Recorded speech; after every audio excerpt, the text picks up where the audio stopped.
Good evening, everyone. Welcome to the Willmar City Council meeting for Monday, August 6, 2007. Roll call. Mayor Heitke. Here.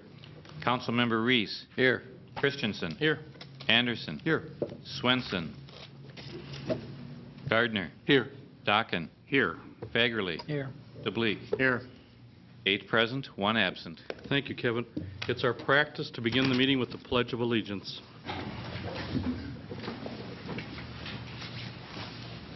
I pledge allegiance to the flag of the United States of America and to the republic for which it stands, one nation under God, indivisible, with liberty and justice for all.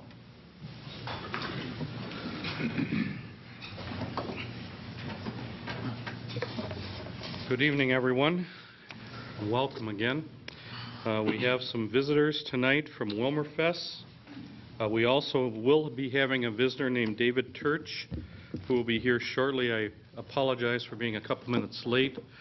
I was just meeting with Mr. Turch, and he'll be here within the next 10 to 15 minutes. And then we have a couple of public hearings and then committee reports. For the council, are there any additions, deletions, or changes to the agenda? Council members first. Kevin? Mayor, I'd like to add to the consent agenda an application for an exempt permit for gambling for the West Central Ducks Unlimited. They're holding their annual fundraiser at the Willmar Conference Center on August 24th, and we just received the permit today. August 24th, okay. Have they done this before? Is this an annual thing? It is an annual thing, yes. Okay. Anything else? We have a couple of announcements at the end of the meeting on National Night Out, things like that. So, all right, then we'll move to the consent agenda. Council? Move to approve. Second. We have a motion and a second to approve the consent agenda. Tonight, the consent agenda includes a list of committee meetings that took place in the last few weeks. This includes the minutes of the last City Council meeting of July 16th, the Hospital Board minutes of July 11th, Utilities Commission minutes of July 23rd, Planning Commission minutes of July 18th and August 1st, the Willmar Police Commission minutes of April 3rd, Convention and Visitors Bureau minutes of June 19th, the Mayor's Housing Task Force minutes of July 23rd, the City Council's work session minutes of August 1st, and then we have an application for an exempt permit for the Willmar Hockey Association, and the one that Kevin just announced on West Central Ducks Unlimited, application for a permit for a fundraising event, and then Councilmember DeBleek is going to be gone. Council members, do you have anything that you wish to discuss before we vote on the consent agenda? Councilmember Christensen? Thank you, Mr. Mayor. I'd like to discuss A and H. City Council minutes, July 16th, and the work session minutes of August 1st. All right. Anyone else? All right. With the exception of those two groups of minutes, those in favor of approving the rest of the consent agenda say aye. Aye. Opposed? That motion carries. Councilmember Christensen. Thank you, Mr. Mayor. First, I'll go to H, the City Council work session minutes. There's two different dates on there. August 1st and August 2nd was the first thing that I noticed.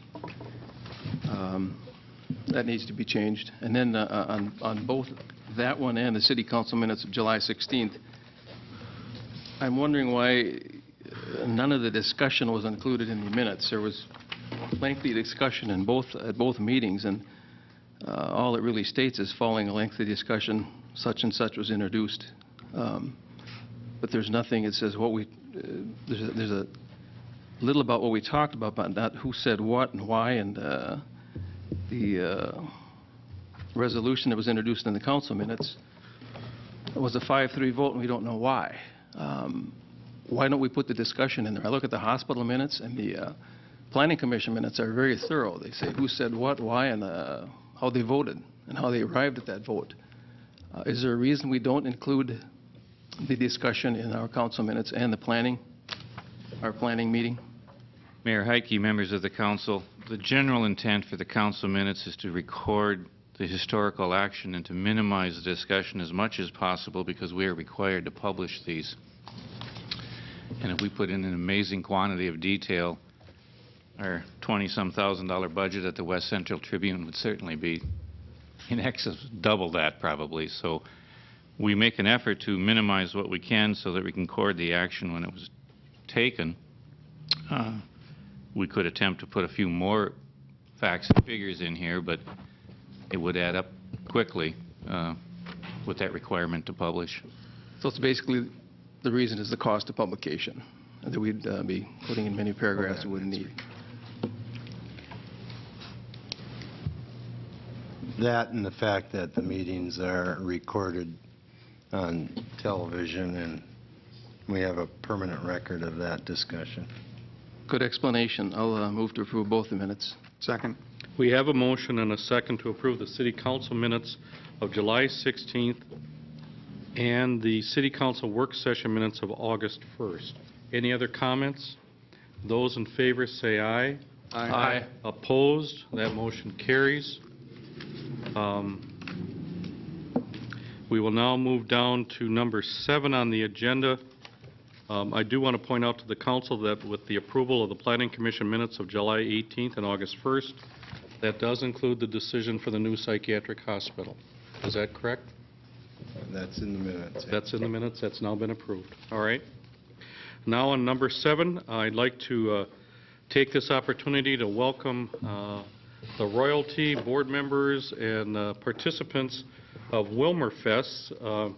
Willmar Fest is our annual city festival that occurs near the end of June each year. It's a 4-day festival, and one of the highlights is the coronation of new royalty, which is 3 young women are selected out of a larger group to represent the city throughout the year at a variety of events, parades, coronations, both in and around West Central Minnesota, but also as far away as Winnipeg, Canada, Aberdeen, South Dakota, the Aquatennial in Minneapolis, the Fiesta Days celebration in Montevideo, and we also have those who were selected as our senior Queen and King, and there are 2 representatives who are junior royalty. They're not here tonight, but we have junior royalty, senior royalty, and then our young ladies.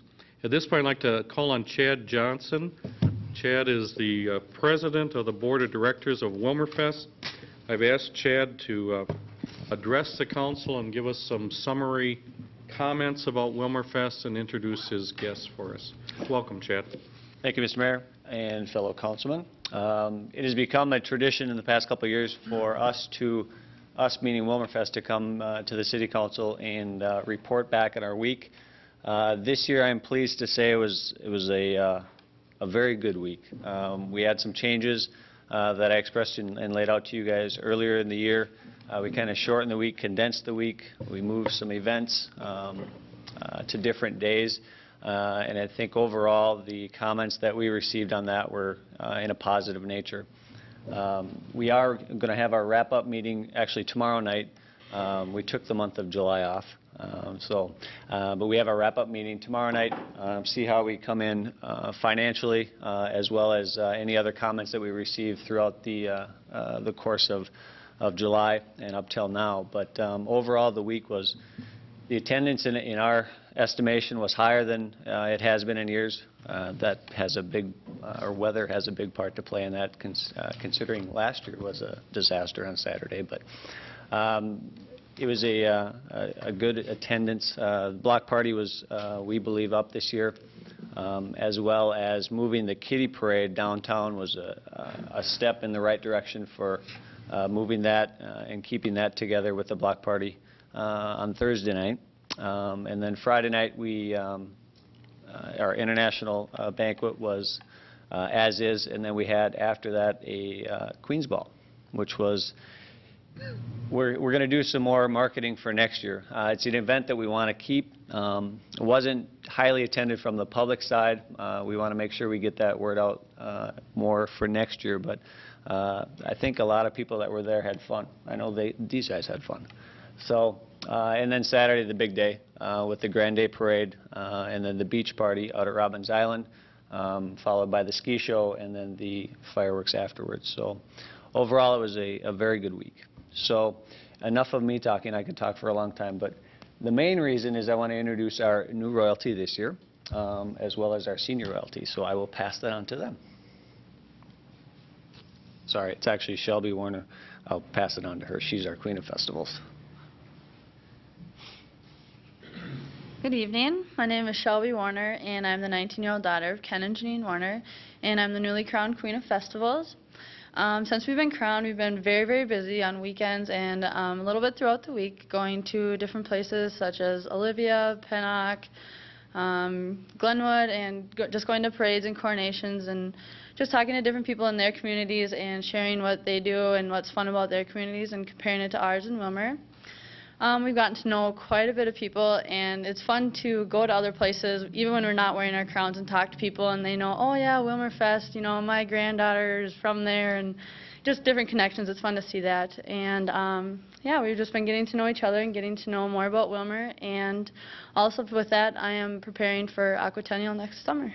So with that, I will go to our Aqua Princess, Brittany Holberg. Shelby, just a second, Britt. Could you just tell us a little bit about yourself? Are you in college now or going? Yep, I will be a sophomore at Gustavus College, and I am doing my health exercise major, and I will be going to grad school after that for a physical therapist. Good. Hopefully. Thank you. Yep. Brittany, come on up.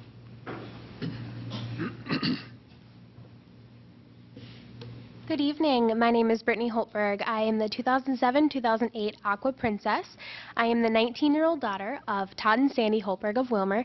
And just to talk a little bit about our candidate week, too, the week of Willmar Fest, we had 7 days of fun and excitement and a lot of opportunities that we would have never had been able to have unless we were running for the spot as queen. And I know us 3 girls had a ton of fun, along with the other 10 candidates that ran to be queen.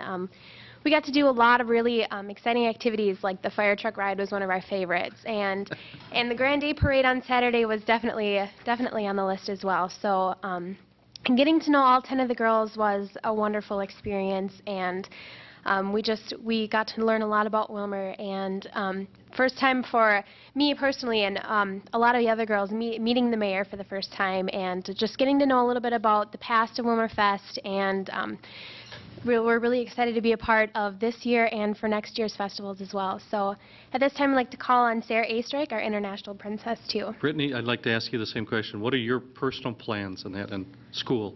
Well, I've finished 2 years at Ridgewater College here in Willmar, and I will be a junior at University of Minnesota Morris, and I am pursuing a major in clinical psychiatry, and then after that I will be moving on to further school as well.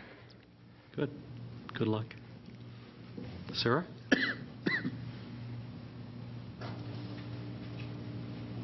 Hello, I am Sarah Astrike, 19 actually. My birthday was just a little while ago, of Dave and Fran. And my major is social work, and I have a minor in Spanish, and I'll also be going on to further schooling after that. I'm just going to talk a little bit about the parades that we have coming up. We have Belgrade on Saturday. And then we also have a couple more, I think it's 2 more this summer. And then we have a couple during the school year. And one of the ones that we're really looking forward to is Anoka, and that town is known as the Halloween capital. And we have kind of a fun theme planned for that. So come and support us. I mean, it'd be fun to have some people from Willmar coming to support us and watching us. And then I'd also like to say something about to the girls that may be watching right now. If they're thinking about going out for this, it's just the experience of a lifetime. And Shelby, Brittany, and I have been having such a fun time. Yeah, just have so many memories that I'll never forget, and I know Shelby and Brittany won't either. So. Sarah, did you mention who your parents are? Dave and Fran Eastrike. Yep. Dave and Fran. Thank you.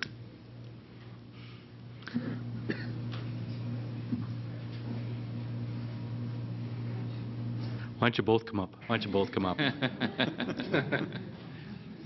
She can talk, but we gotta get you both on camera here. Why don't you pull the microphone towards you a little bit there? That's good. We are Harlan and Shirley Losey. We have just been married 2 years and live in Willmar. We were both widowed before. We were very honored when we were announced that this was our position to be for this year. It was actually kind of funny. The nominating committee asked Harlan if we did get on the ballot and if we did get in for it, would we be able to do it or would we do it? And so he comes and tells me, and as a fairly new bride, I thought, well, what are we getting into? And I didn't want to question him or anything, and I said, we'll see. You know, we probably won't get in anyway, I said. And anyway, when we did, it was such a surprise, and I had no idea how much fun we were going to have and what a thrill it really is. We want to thank you, the entire council, and any Willmar people that had anything to do with it, with making it such a success. We've just met so many great people, and as we went to a few other towns than the girls did, we went to a couple smaller towns, villages, towns, cities, Kirkhoven and Lake Lillian, and we just met so many new people that along the way and so forth, and it's just been a great experience. And we especially tried to give Willmar greetings to the people along the way as we went through the parade. I would often say, we're bringing greetings from Willmar or something like that. And I just felt very proud to be from Willmar and do this. And we just thank you all for the great and wonderful experience we've had. Thank you. Thank you. Harlan, anything you want to comment on? Been great, especially got to thank this gentleman. Yeah. He keeps you organized, doesn't he? He does, real good. No problem. And so did Debbie Morrison. Yep. Debbie. Yes. Well, these guys have and will represent Willmar very well in the next upcoming upcoming months, excuse me. Might seem like years, but no. At this point, do you have any questions Sure. for me? Any members of the council have any questions or comments they want to say or make or ask? This is good. It's a good-looking crew. It is. Yeah, it is. I would like to just offer a couple of comments, and that is, I know that this year will be very interesting for you personally. You're going to meet a lot of people. You're going to be at some nice events. You're going to eat a little bit too much. You know, you're going to be at coronations. You're going to be in parades. But bigger than that, you are our ambassadors. You know, you are going places that these members of the council and myself won't be able to get to. And you are representing the city of Willmar. And so I really hope that you have a very enjoyable year. And I hope you love wearing your crowns, and you have lots of photos, and you keep scrapbooks and all that. You know, just really make it a very enjoyable, special year. I think of it as building memories. You know, you're going to remember this for a long time. And you're going to tell, friends and, your future children, that at one point in your life you were a queen or you were a princess, or, you're going to have these stories to share. But on a larger scale, you represent the whole community of Willmar wherever you go. And as people look at you, they think about the city of Willmar or the community of Willmar and what Willmar is like, and they're going to ask you about the city. So good luck in your role as ambassadors, and if we can assist you, council members, staff, myself, always feel free to call. And I know things might come up during the year that you haven't even thought about yet. Last year, I remember Sarah needed some information on a speech one time that she had to give, and so she called to get some background information. So please feel free to do that. And have a super year, just a super year. Chad, to you and the board members, Willmar Fest is a 4-day festival in June, but it takes a year of planning and review, brainstorming, fundraising, and it's all run by volunteers. It's all run by volunteers. And Chad has a full-time job. He's the accountant for the YMCA, and all his board members have full-time jobs. They all donate their time so that we have a very healthy and a very reputable kind of city festival. And again, as council and mayor, I just want to express our sincere thank you to you and to your board members for the great work that you do, and you put in countless hours that most people never hear about. So keep up the good work. We very much appreciate it. Thank you very much. One final comment. I just wanted, from Willmarfest, express our thank you to the City of Willmar and to the fellow councilman as well. Obviously, without the City of Willmar's support in everything, not only financially, but as far as trucks and other things throughout the year, it's very much appreciated. So thank you very much as well. Good. And like I say to all of our guests, you're always welcome to stay for the rest of the meeting, but if you need to pick up and go, that's just fine too. So thank you for coming tonight and getting on the agenda early. Thank you very much.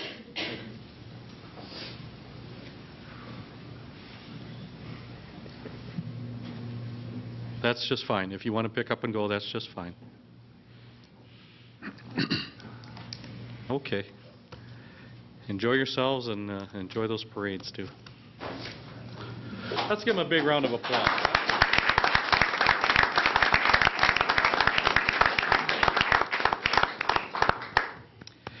Well, next I'd like to welcome David Turch and his associate Kodiak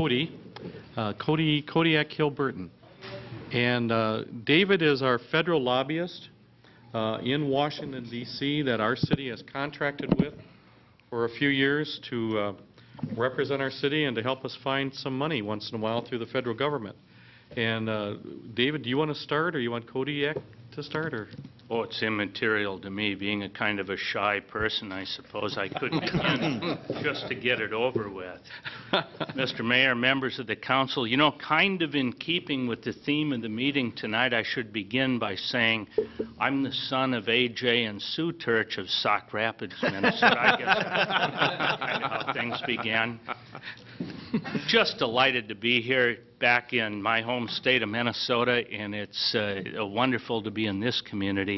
The first thing I think I want to do is to thank you for allowing us to serve as your advocates in Washington.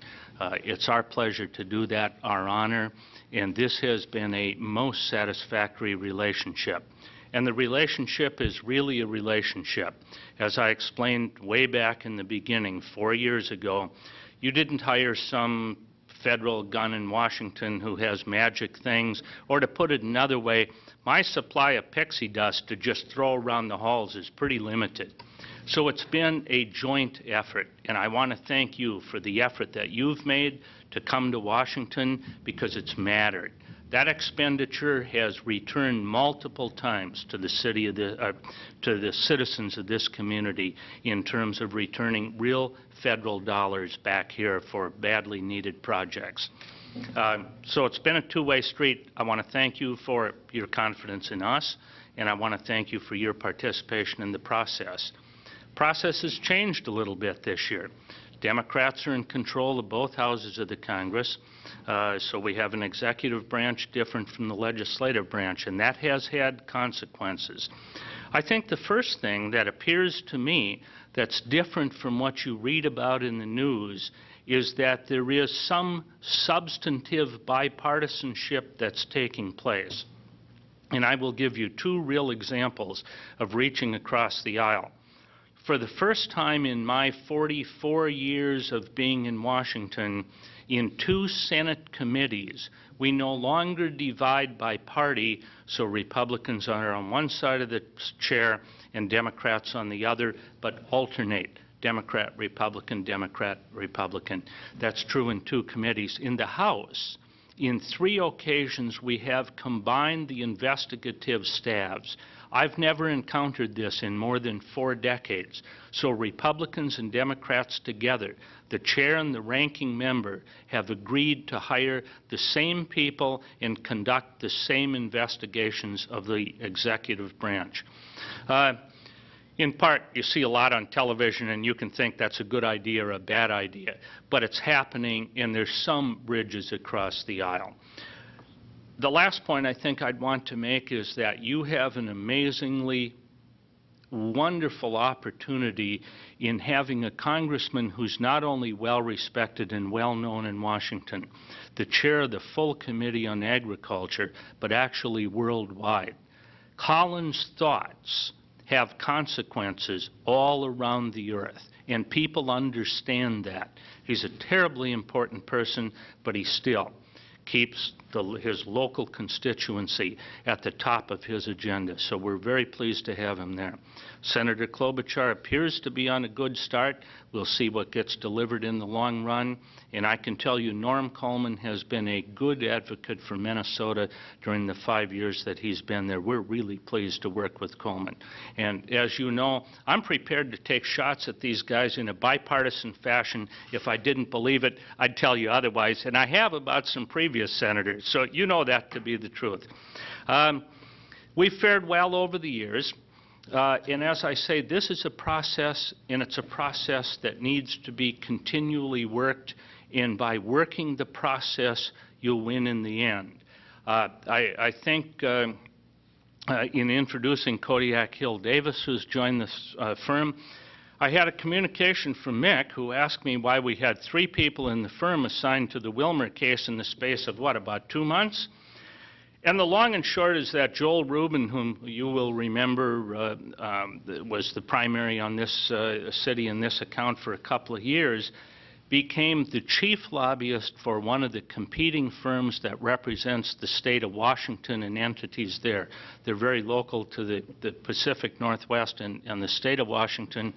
Basically, he moved on to a great advancement, and I think it reflected his talents and what he was able to accomplish for Willmar while he worked with us there. Mick, all I want to say is that we could have kept him. I know you liked him. I didn't even call you, because to have retained him, we'd have had to increase your fee. It wasn't worth the telephone call. Long and short is, I thought his replacement really was not well positioned in the end to reflect the needs of this community and may not have had your best interests at heart all the time. And correspondingly, a couple of weeks later, we were very pleased to obtain the services of Kodiak Hill Davis. She's the former legislative aide to Congresswoman Nancy Johnson, a Republican from Connecticut, moderate Republican who was defeated in the last election. We're absolutely delighted to have her with us. She's now been with us in the city of Willmar since February. Yes, sir. And you tell them what you've accomplished for them so far and make it sound good. Good evening, Mr. Mayor, council members. I just want to say, first of all, it's nice to be here. As David just said, I've been with the firm since February, but this is my first meeting. So basically, I'm just going to give you a little bit of an update about your projects. The first project I'd start with is you've received $25,000 for a meth education program through Commerce, Justice, and Science, $150,000 for gang enforcement through Commerce, Justice, and Science, burn discretionary grants, and then perhaps most importantly, $15 million through WRDA, coming courtesy of Senators Coleman and Klobuchar. None of these have been signed into law, but these are very good preliminary indications of your prospects. Another thing that we are working on is quiet zone funding. The firm is very well versed in transportation, especially rail issues. As David likes to say, if it moves in the LA basin, we had something to do with it. So we are working currently on quiet zone funding for Willmar. Questions? Hearing none. You told me to keep it short. I mean, is that fast enough? Do you? Before you walk away, council members, if you have any questions or comments, I want you to raise them at this time.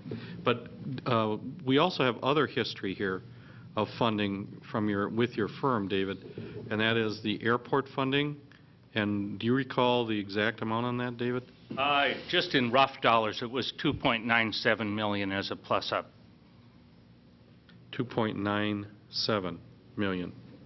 We can round that to 3. It wasn't really 3, but it's good. 3 sounds good. Okay, and wasn't there some planning money for the utilities too? There was, I think, $500,000, and that really went to, boy, I have to, do you recall where the 500 went? It was a half a I think it mil was for a study.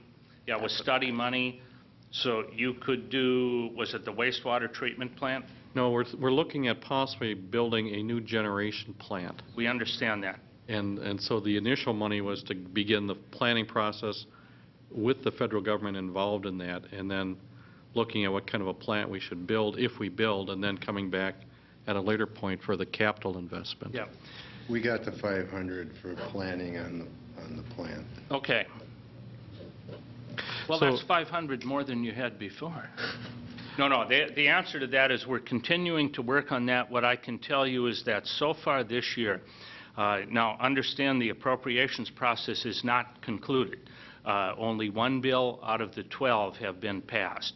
Homeland Security. We haven't passed defense. We haven't passed anything else. So even the indications that we're giving you tonight of the 15 mil and the 175 are not yet signed into law, but it's a good leg up on the process, and working the process matters. Correspondingly, we've been unsuccessful this year in pulling out utility money, but the process isn't finished. We know that's a high priority. We were here, a month ago, to talk specifically to the people at the utilities and to kind of work through that whole process with them. David, can you tell us your own estimate of what's going to happen with that bill where the $15 million is located, the WRDA bill? What do you think is going to happen there? Oh, that's a fun one. This only happens in Washington. The Water Resources Development Act was mandated by law to be reauthorized 7 years ago. We're getting to it this year. There's been a lot of difficulties with WRDA. In part, the President has promised to veto this bill, and the President has promised, well, he's made noises. He hasn't promised this year, but he's made noises that he intends to veto this bill. I can tell you that Republicans in both the House and the Senate, and the chair of the committees in both the House and the Senate, intend to override that veto. So I think this may be this year a hollow threat.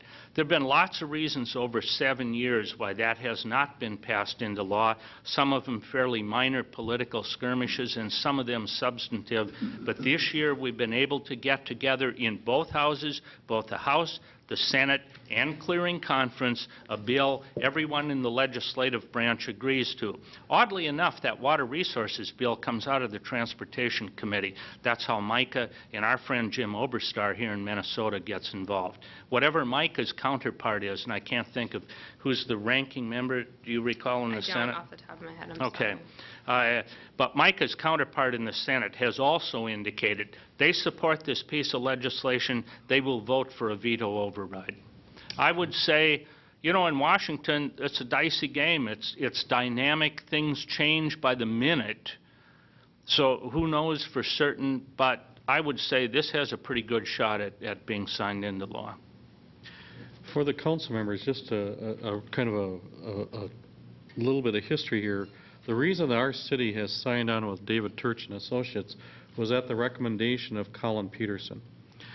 Colin Peterson explained to me one day that he, you know, in his congressional district, tries to keep track of over 400 different projects annually throughout his whole district, and that it would be in our better interest if we had our own representative in Washington that could track specific projects and specific sources of money on behalf of the city of Willmar.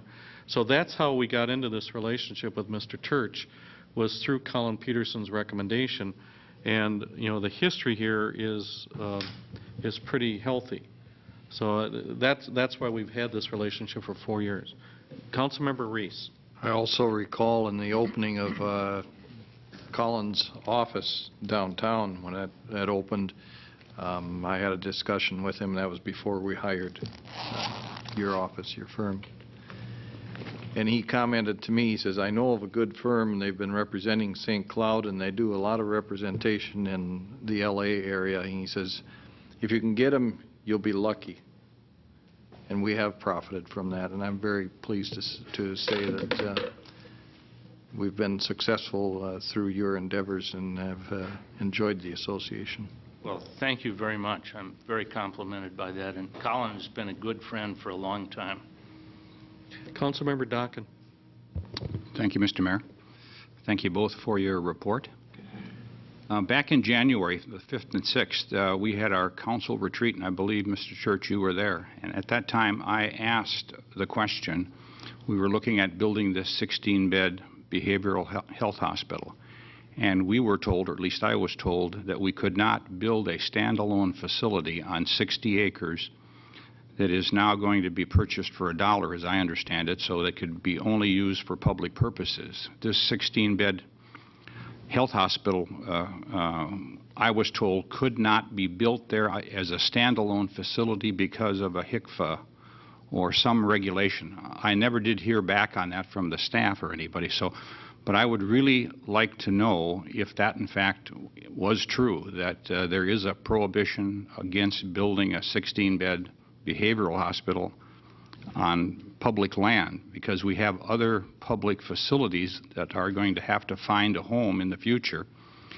And in the spirit of innovation and doing government differently, it would appear to me that if we were to pair public buildings together and share services, that we would certainly save government money. So I would really like to know what the position is, and if you could help us out with that, I'd appreciate that.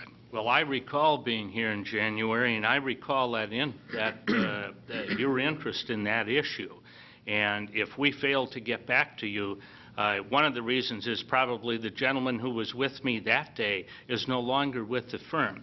Now, Ms. Hill Davis, will you be prepared to follow up on this issue? There's some precedent here.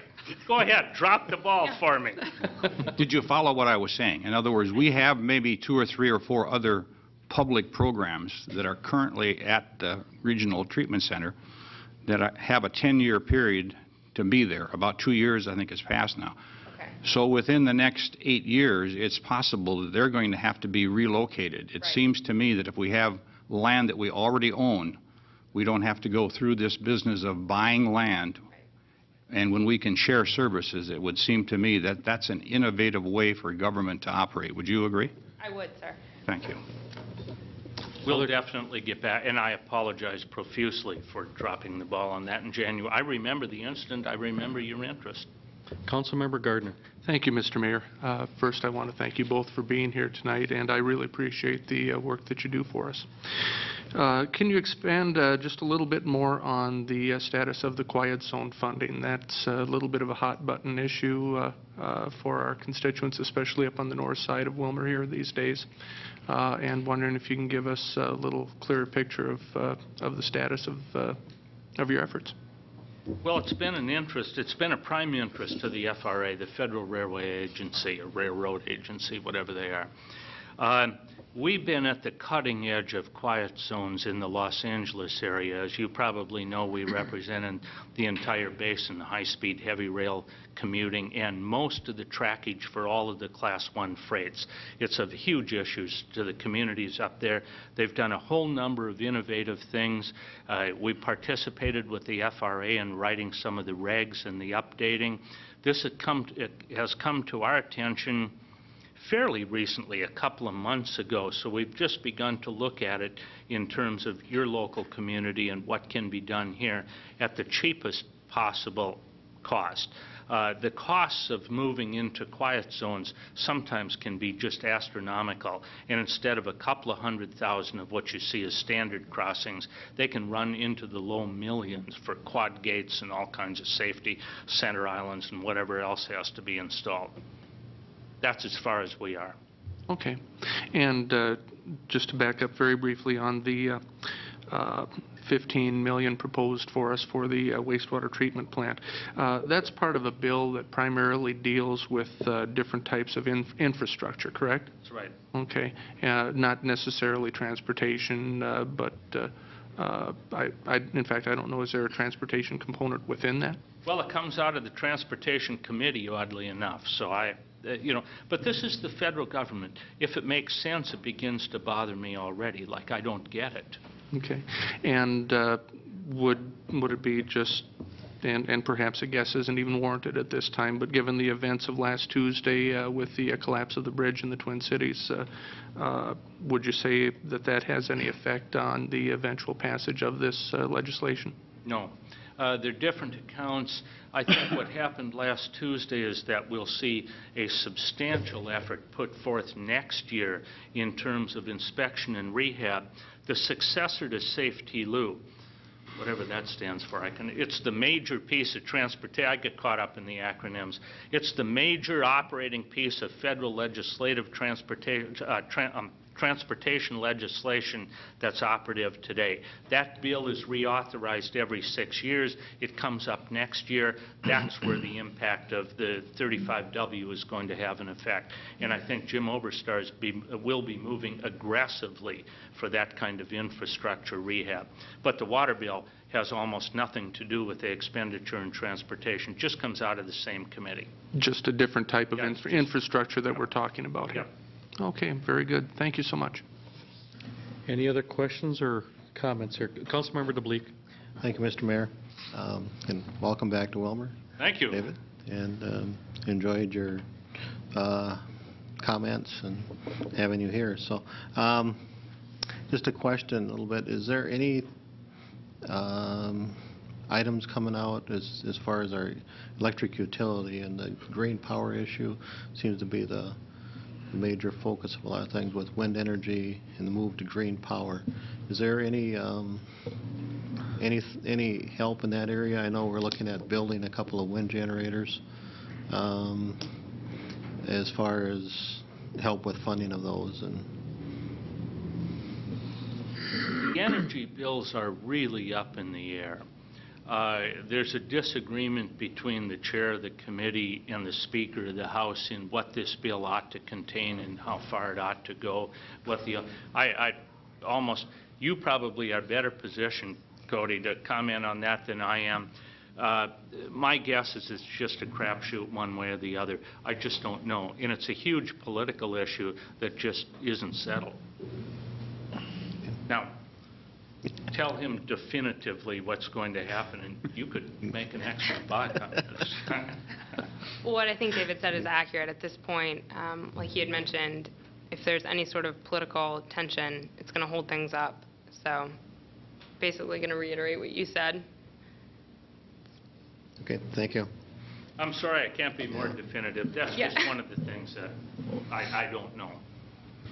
Anyone else? Staff, Mick or Bruce, Mel, you guys go back and forth to D.C. and you want to ask? Mr. Mayor, I'm just impressed that David flew here to answer my question that I asked him a number of months ago. But it's nice to see you again. It is. And it was the very least I can do, and you know I strive to do the least I can do. Bruce or Mel, you guys go back and forth to Washington. Anything you want to clarify? Or? We're in contact. With their staff, good. Anyone else on the council here? I'd like to thank you for coming to Willmar again. It's always a pleasure to have you in our midst, and we wish you safe travels. And either some of our staff or maybe some of our elected people here will be out in D.C. again in the sometime near future. So, thank you very much. Thank you very much. Thank you. Safe travels.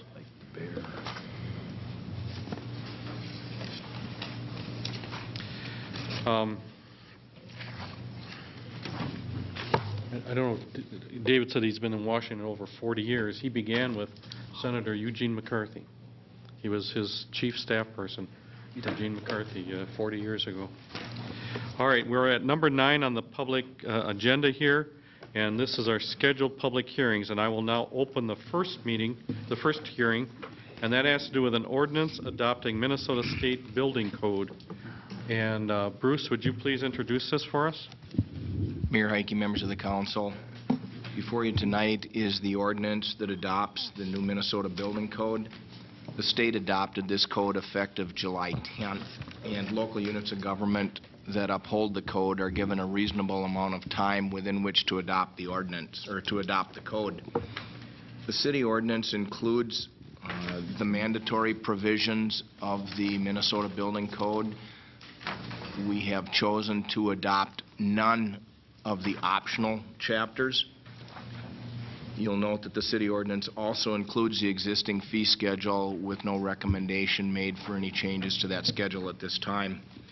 It's the recommendation of staff that the ordinance be adopted, assigned a number, and published. All right. So what you're saying is, for the public hearing, that you're recommending adopting the ordinance that was adopted by the state of Minnesota? Is that what you're saying? The state of Minnesota adopts a new building code. Our ordinance would adopt the amended building code. Okay. And that We have to enforce the Minnesota state building code because they just adopted a new one. We have to adopt an ordinance that adopts the new one and repeals the previous one. I understand. Okay, for the audience then, is there anyone in the audience that wishes to ask any questions or make any comments or statements about this proposed ordinance? Please come on up to the microphone and introduce yourself.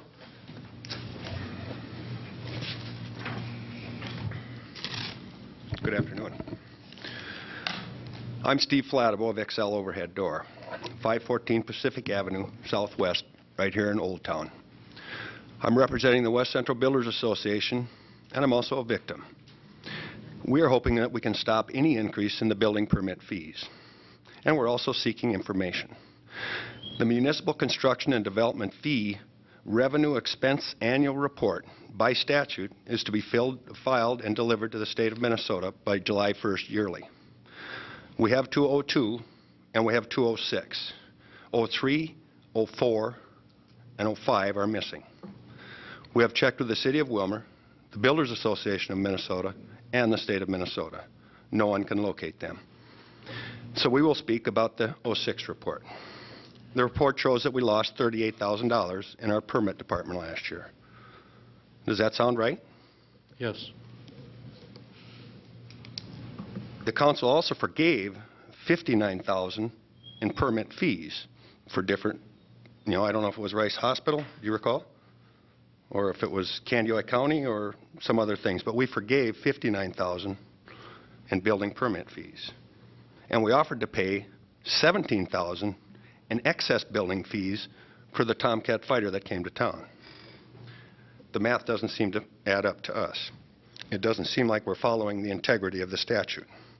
Now the victim part. I'm doing some remodeling right over in my building over here. I dropped my plans off, and within 2 hours I got a call from the city that my plan was ready. That was the plan review. The permit cost me $1,189. The plan review is 65% of that. If you take 65% of $1,189, it's $772.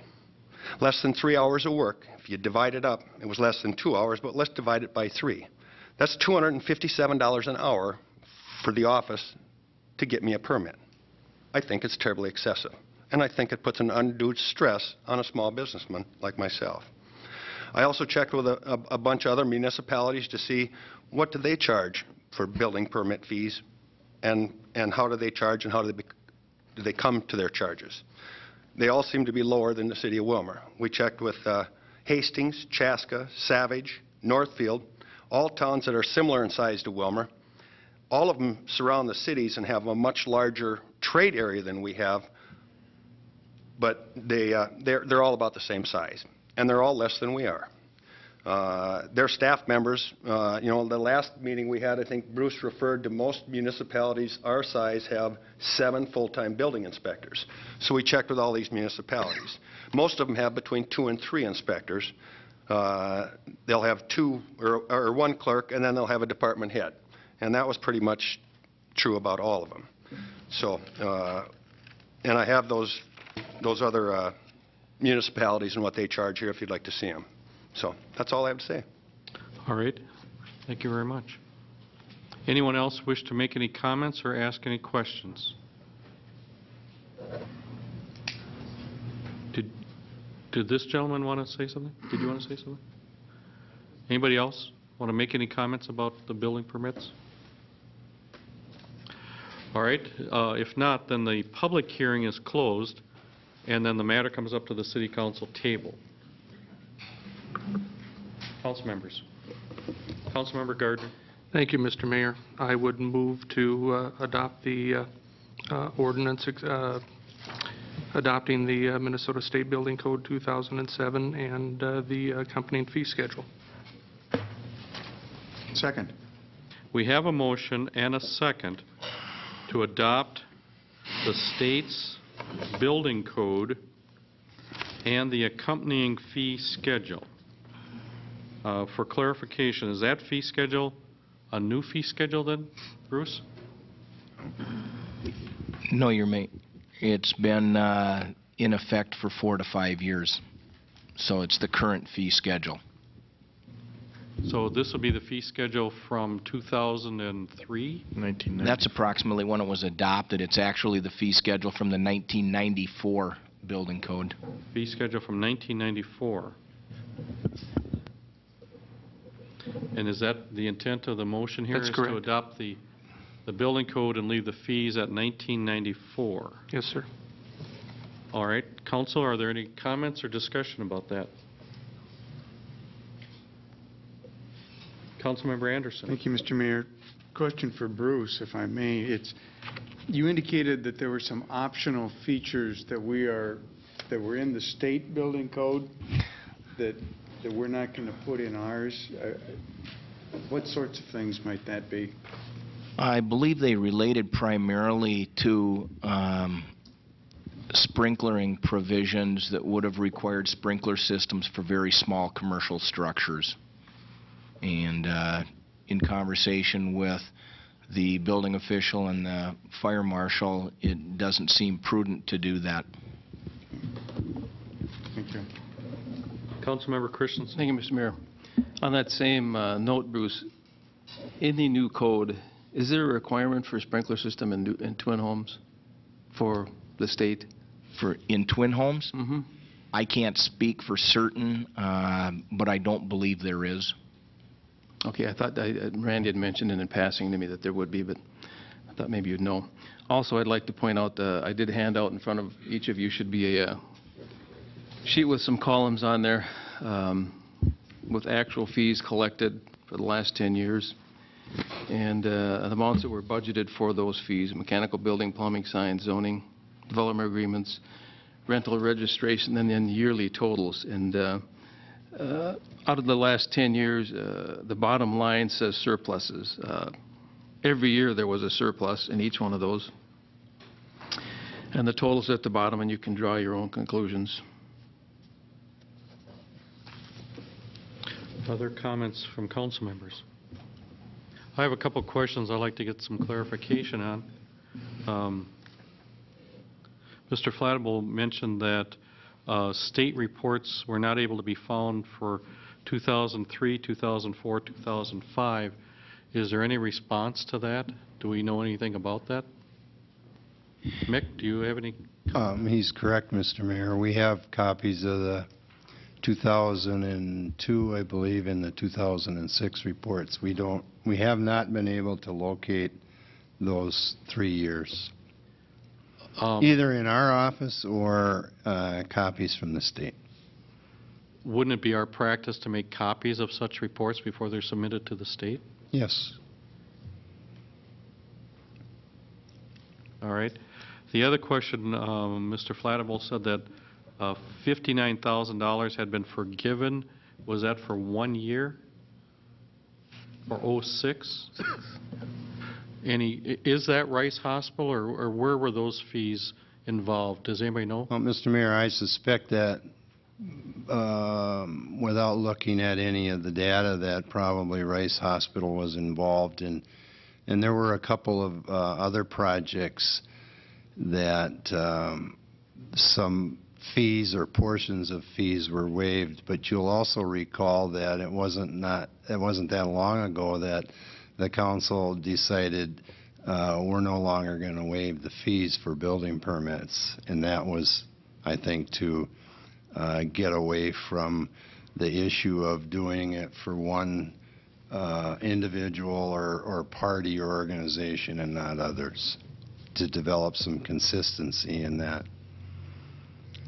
So we no longer do that. Okay, and then my last question has, or may not be my last question, but has to do with the state report that was filed in 2006 showed that the city had an over expenditure of how much? $38,000 compared to the revenue that was generated through building permit fees. And then Mr. Christensen has now presented some data here that would seem to contradict that. Am I just reading this wrong, or Bruce, can you help explain that, please? As near as I can tell, the data distributed by Councilmember Christensen compares actual fees collected to what was budgeted for revenue. It does not compare the fees collected with actual expenditures to provide services. Okay. So you're really comparing two different things. Okay, this compares to the budget, but the expenditures were more than what the budget was. Right. I think it's always the council's goal to take in more revenue than we budget for. So. Okay. But nevertheless, we had a $38,000 difference in expenditures over revenue. That's the calculations performed by staff, yes. So if that were to continue, how do we cover that gap? If the fees are not increased, how do we cover that gap in expenditures? Other funding sources, ad valorem taxes. Coming out of taxes, property taxes. You know, this is a controversial issue, I think, in the community. Those in the building trades don't see, I don't think read it the same way that, you know, or don't agree with maybe the bookkeeping factor here. But nevertheless, I think it's been the council's practice to try to make all the cost centers of the city, you know, to try to generate as much revenue as possible to cover the cost centers, whether it's the civic arena or the fees at the brush site or stuff like that. I mean, just wherever there are expenditures, we're trying to find ways to equalize expenditures with revenues. And so now we have a gap here. And it may not be agreed to by everybody in the community, but by city records, there is a gap. Councilmember Reese. Mr. Mayor, I believe at one of our last council meetings, we had an agreement on the council that this would be addressed in the budget process. All right. All right. Mr. Mayor, there was actually a proposal submitted along with the request to adopt the new ordinance provisions.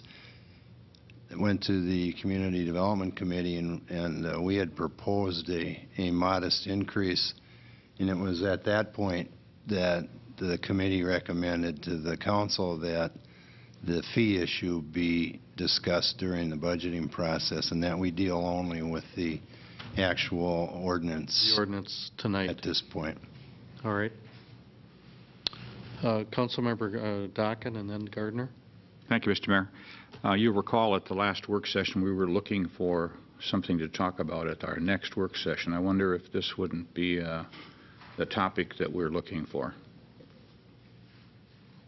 I would make that a motion if it's in order.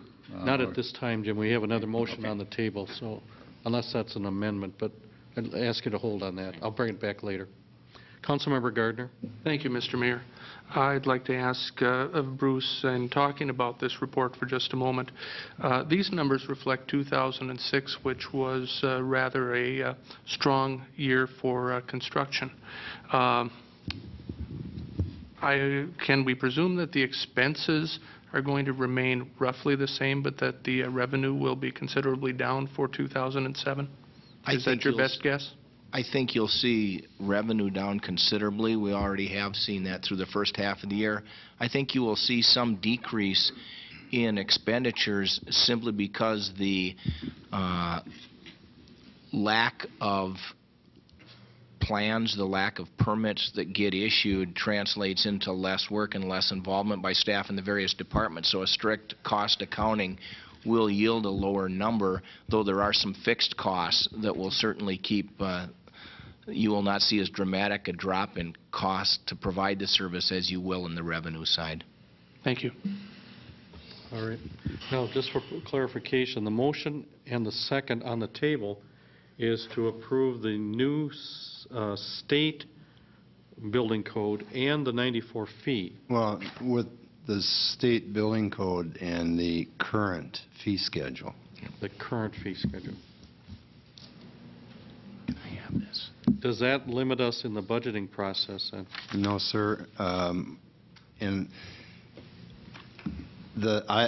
based on the discussion that took place in the Community Development Committee and here at the council meeting, it was my thought that we would work with that motion, which was to defer it to the budgeting process when the mayor sat down with us to prepare his 2008 budget. All right. Okay. And if that, Mr. Mayor, I'm sorry, to answer your question, if the decision is made by the council to increase the fee schedule, it would then require you to amend this ordinance at a later date. I understand. Okay. Are you ready to, or Councilmember Christensen? Thank you, Mr. Mayor. The actual cost of the building inspection department is something we haven't seen since 1996 as a line item on any of our reports. 1997, we decided to take it off. I believe the vote was 7-1. I was the lone abstainer, or the lone nay. Prior to that, at each of our budget meetings, I came out in 94, 95, 96. We were able to see the actual costs of that department so we could judge where it was going. The only place we see it now is in this form that's filled out and sent to the Department of Commerce, which we can't find for 3 years. That form to me, those numbers, I'm sorry, but they're bogus. They're adding in numbers. Cost accounting is brought up. We're doing cost accounting for this department. Let's see those cost accounting numbers. I'd like to see how those numbers came about in those forms. The sheet that I handed you out clearly shows you what was budgeted. We thought that was what it's going to cost to run that department. How did it go from $210,000 to $500,000, $600,000? Can you tell me that? I don't understand it. According to this, from what we budgeted the last 10 years, for just the building permits, not mechanical, not plumbing, not science, just for building permits, we budgeted $1.48 million. If you go to the top column and what the actual costs were to run the building, or the actual fees collected, excuse me, was $2.921 million. That's a $1.5 million swing. I don't believe it was spent in that department. I think it was, that money was used, well, you used it in later years' budgets to lower property costs, and I don't know where that money went. It went to pay for a civic center or whatever, but let's see those cost accounting numbers if we're going to be convinced that those are real. I am not. I didn't want this discussion to get this far, but these numbers aren't lying. These come right from our finance director. You see him every year in your budget, as Mick explained at our last council meeting. They're there, just take a look at them. I did another spreadsheet that assumed a 10% increase every year in that department since 1995, because that's the last year we got actual costs. And we're still $1.49 million over a 10-year period.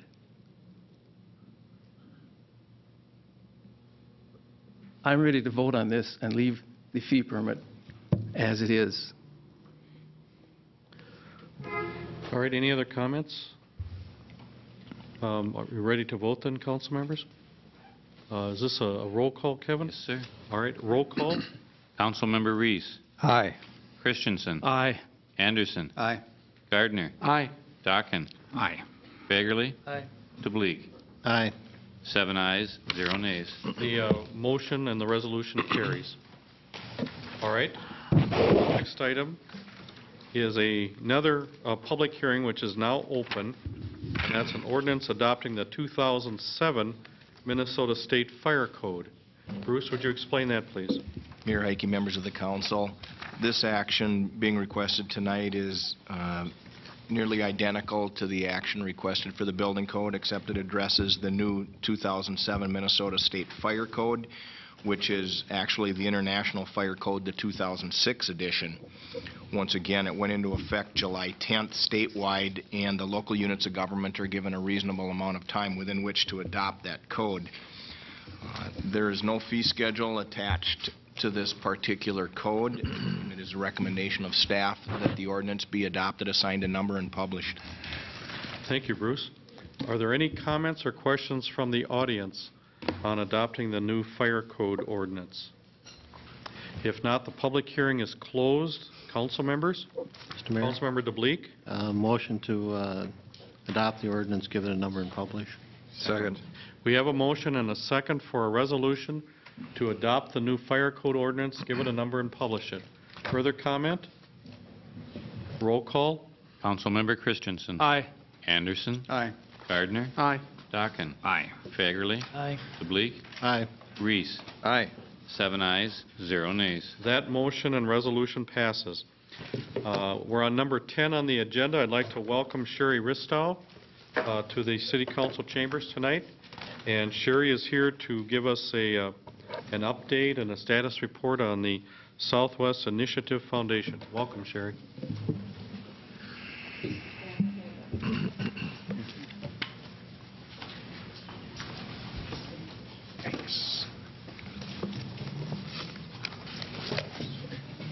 Well, I feel it appropriate to start as I'm Sherry Ristow, daughter of the late Donald and Roseanne Green from Blue Earth, Minnesota. And it's great to be in Willmar. I always wanted to wear a crown. I never had the opportunity, but you never know. The lady, the older lady gave me hope, so you never know, it could come. I'm passing out a PowerPoint. And it is an update. I'm here to give you an annual update about the Southwest Initiative Foundation. And again, I just want to, really want to apply. Are you short? Do you need some more? We could use 2 more, I guess. I could share Dennis's. I think she has them. Oh, she's got them. Here you go, Jim. Your meeting is a great reminder of the important leadership and the challenge that you all have as leaders of communities. And I want to applaud you. It's hard discussion, and you're having it. And I just want to applaud you. You're leaders of your community, and we need you. And I want to thank you and to pursue the challenge. But anyway. I'm trying to decide how best to do this, and I'm going to look at Mayor Heike just to, I could go through the PowerPoint. There's a lot of information here. There's a lot of details. Or if you would prefer to go right to the nuts and bolts. If you go right to the back of what I handed out, it kind of cuts right to the involvement and the connections the Southwest Initiative Foundation has had in Candiota County and Willmar. We have one of our newest board members is Gary Geiger, right here from Willmar, and also Connie Vanderbilt Medine, who is from Spicer's on the board. We have a very active early childhood coalition here in Willmar, one of our first coalitions. It's a very strong initiative. We now have 12 coalitions around the region. We joined that with, it is the first project that we are doing in joint concert with the 5 other initiative foundations around the state. And I would say in its 3 to 4 years of implementation, it's got a lot of statewide recognition, and for the difference it's making in it at bringing attention to the important issues of early childhood, early education and care of our youngest kids, which for us equals our future workforce, and having a good, adequate workforce for the future for our employers. We have 4 designated funds. This is a part of the growth of the Southwest Initiative Foundation, becoming a true rural regional community foundation. And then you see a number of nonprofits from this area who have participated in the Nonprofit Management Institute. One of my favorite programs at the foundation is where we don't give away money, we actually give away cans of paint. And it's a partnership with the Valspar Foundation. We just celebrated a 10-year partnership with them, and we've literally given thousands tens and thousands of cans of paint away. And of course, one of the most recent ones here is the Willmar Barn Theater, and Bev is here. I bet you painted some of that building yourself, didn't you? No, okay, she had volunteers. And then, of course, we have a number of grants and loans that have been made, and again, they're listed there for you. There's many more there than, there are many more than that are what listed there. These are just examples. Most recent are the ones that we made to Ridgewater for their mobile outreach simulator project. I'm going to assume many of you are familiar with that. And then the Children's Dental Project at Rice Regional Dental Center and that project. And then Prairie Woods Environmental Learning Center with just a number of grants and a number of things that we're doing there. And I know there are a lot of people in Willmar that have supported Prairie Woods, and what a great program for the youth and the communities of this area. And then, of course, a number of loans. And again, I have a few listed there. One of the first ones that comes to my mind is FeedLogic, which is out at the Midwest Technology campus. And again, hats off to you and your leadership for what's been accomplished there and the potential that's yet to come. And I hope that we have many more opportunities to work with Bruce and others, and Mick and the city and Steve Runquist to help bring in successful businesses into that. So with that, do you have specific questions? As I look through this, if you go through the PowerPoint, you'll see that we have a number of strategic initiatives from renewable energy, a number of things within that. We have our Connected Communities program. We will continue. Our mission is to really about developing and challenging leaders to build on the region's assets for social and economic growth. And as we do that, we're getting much more serious about that, and we will continue to work in partnership with the Blandin Leadership Program. Some of you haven't gone through that program. You're very familiar with it. But in addition to that, we are actually piloting, as we speak, a brand new leadership program for communities. Montevideo is going to be our first pilot. We're very excited. They've agreed to be our guinea pig. And but we're really looking forward to working with Monty and helping building leadership. And that is in direct response to what we heard from key stakeholders before we developed our last strategic plan, was they really wanted us to take, number one, they wanted us to play a role in leadership development across the region beyond what we've done to date. And number two was to take a stronger leadership position in economic development. And so you see us really taking a focus on that renewable energy as well as entrepreneurship development. I could talk forever. Of course, I just think the foundation is awesome, but I have a little self-interest there. It's a great organization. Do you have any questions? I think I'd rather just really open it up for questions, and I would be more than happy to answer your questions. Maybe I should say your investment as a city, as a regional center, as a regional leader in this region is really important. And we are very grateful for that. The board, on behalf of the board and the staff and the ambassadors, very thankful for the role that the city of Willmar has played in. We hope that you'll continue to play that. Questions? Thank you, Sherry. I think Councilmember Gardner, then Christensen. Thank you, Mr. Mayor. Sherry, welcome, and thank you. As a business owner who's directly benefited from your microloan program, my appreciation for your efforts in helping me to start up my own business. That aside, would you expound just a little bit on the renewable energy aspect of your efforts? What types of things are you talking about in that regard? Sure. If you want to turn to page 3, it talks about mission and action, and specifically around renewable energy. In the past, we had a renewable energy summit. We've sought a lot of private sector input around renewable energy, but as we developed this last strategic plan, we tried to get a little bit more specific around our efforts in developing what we call branding the region as a renewable energy marketplace. And as we've done that, there's a wide range and wide gap in what people understand about renewable energy and its benefits and its economic impact. So we created something called REAP, which is a Renewable Energy Awareness Program, which is focused on providing that education, awareness, and the benefits. And I'm talking pretty specifically about economic benefits of renewable energy for the region. As a part of that, one of the most exciting things that's coming up this fall is something called the Youth Energy Summit. It's called YES, and that's there at the bottom of page 3. And we're doing that in partnership with Prairie Woods, and it's being held in September. And it's a specific effort to connect kids to the regional asset here, in this case renewable energy, and the technology and the economic opportunities, the jobs that will be there in the future around renewable energy. And then if you go on to page 3, we talk about the career awareness. That's also working with the kids. And then a pretty specific, there's been a lot of work around community-based energy development, specifically with wind. This would be probably, well, especially for those communities along the Buffalo Ridge and even way beyond that as well.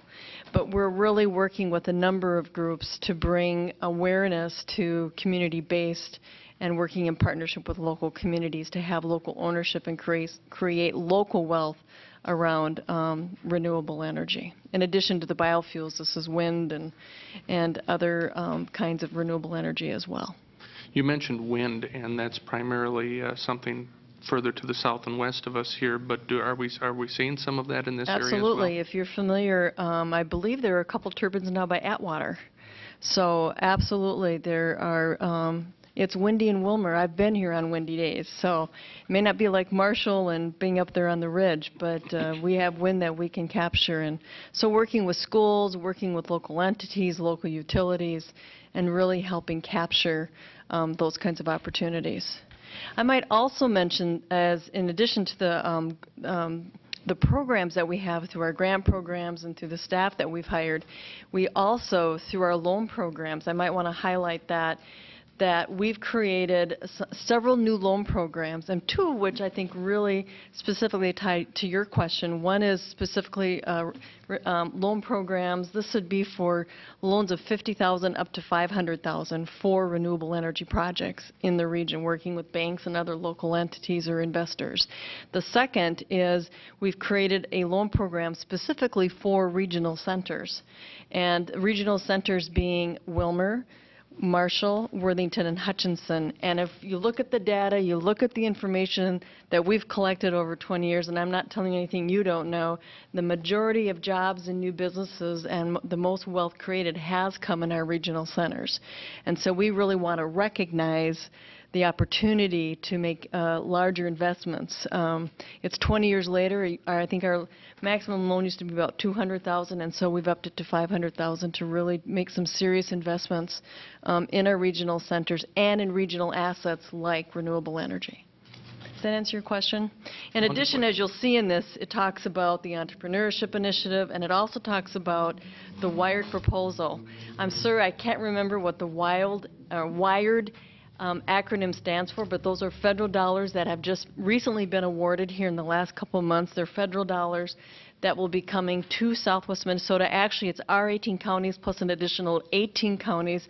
It's called an economic triangle of the state covering our area, and it's all for renewable energy, and it's all majority of that is tied to workforce development to gear up. You know, a great example is the Suzlon Corporation down in Pipestone, where they're not able to produce what they had hoped to produce in terms of turbine blades because of not having the workforce there. So we need a workforce, and it's training and preparing and recruiting a workforce for our region for the renewable energy industry sector. Okay, thank you. Thank you, Mr. Mayor. Sherry, thank you for your annual report. It's very thorough, and from the looks of this list, you've had quite an impact on the county and the city and done a lot of good here for us. My question is SWIF a nonprofit organization?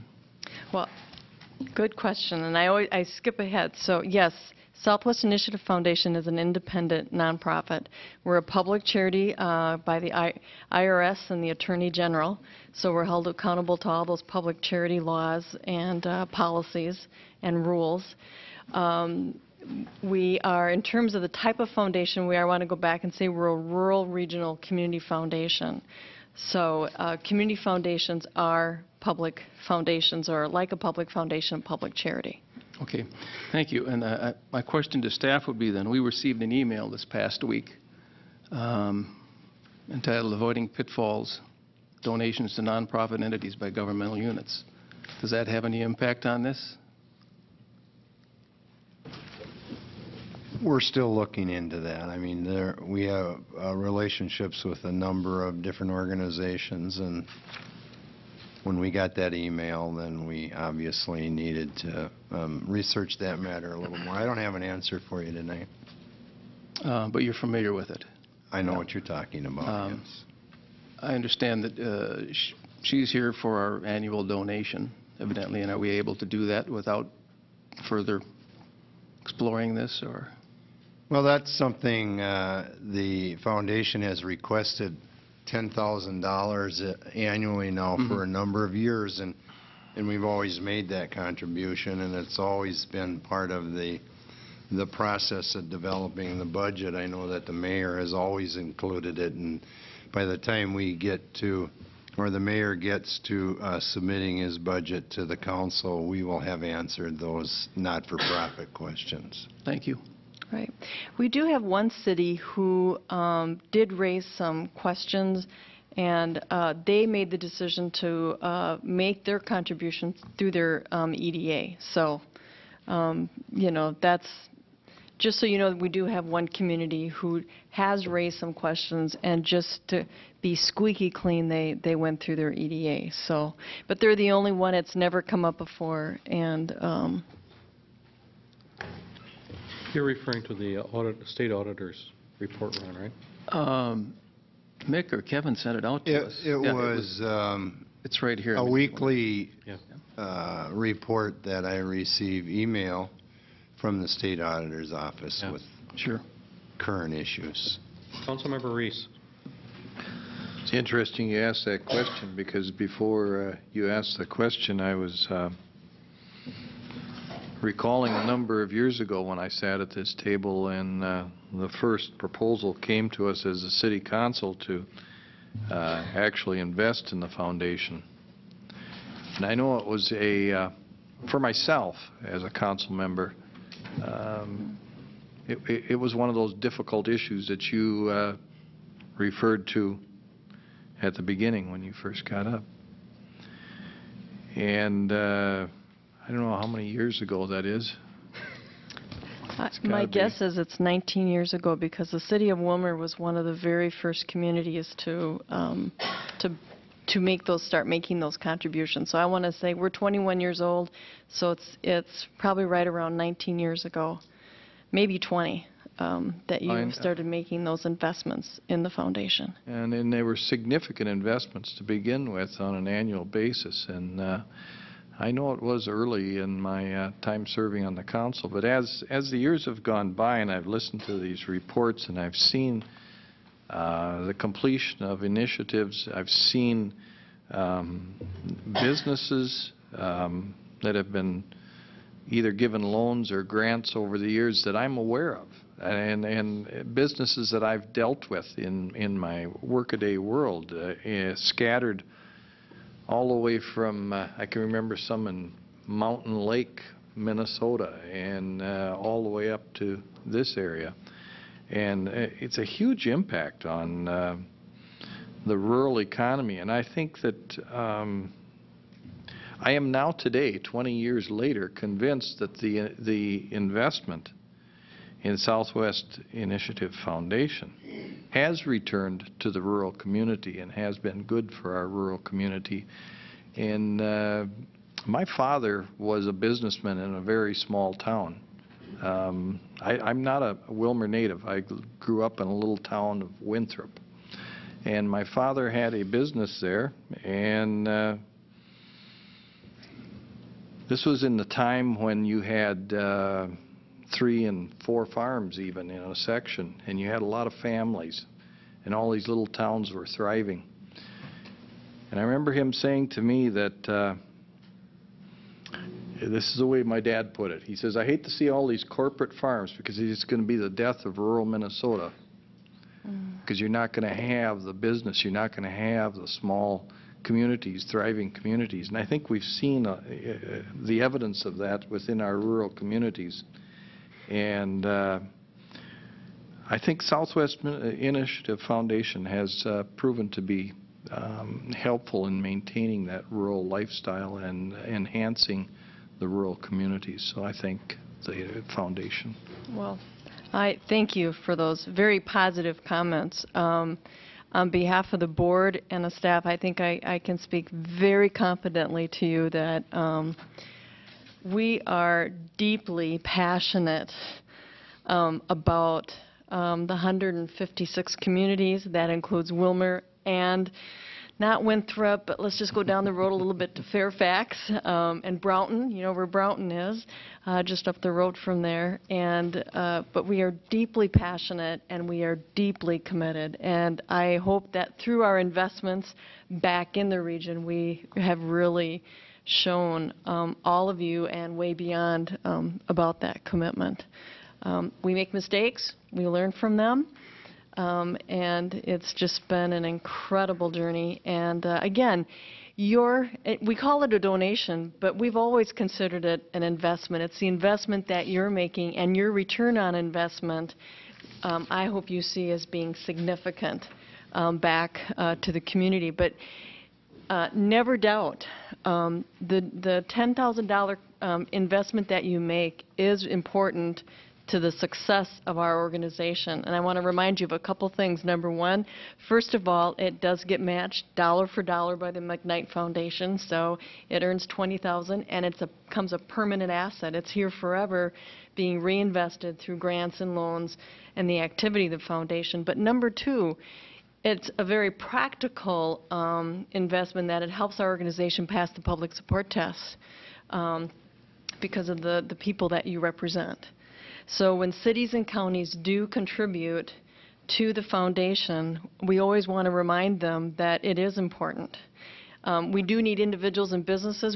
The last several years have had the Growing Home campaign. Some of you may have heard of it, where we've deliberately and very diligently worked to increase the number of individuals and businesses that do contribute.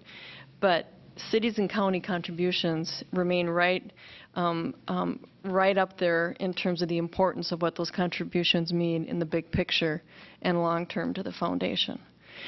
I also just want to offer this invitation. If any of you would like a more one-on-one, or if at any time you do want to go into specifics about the foundation beyond what we're doing tonight, I or a member of the staff would be more than happy to set up a time to meet with you one-on-one or with a group, or however that might work if you're ever interested in doing that.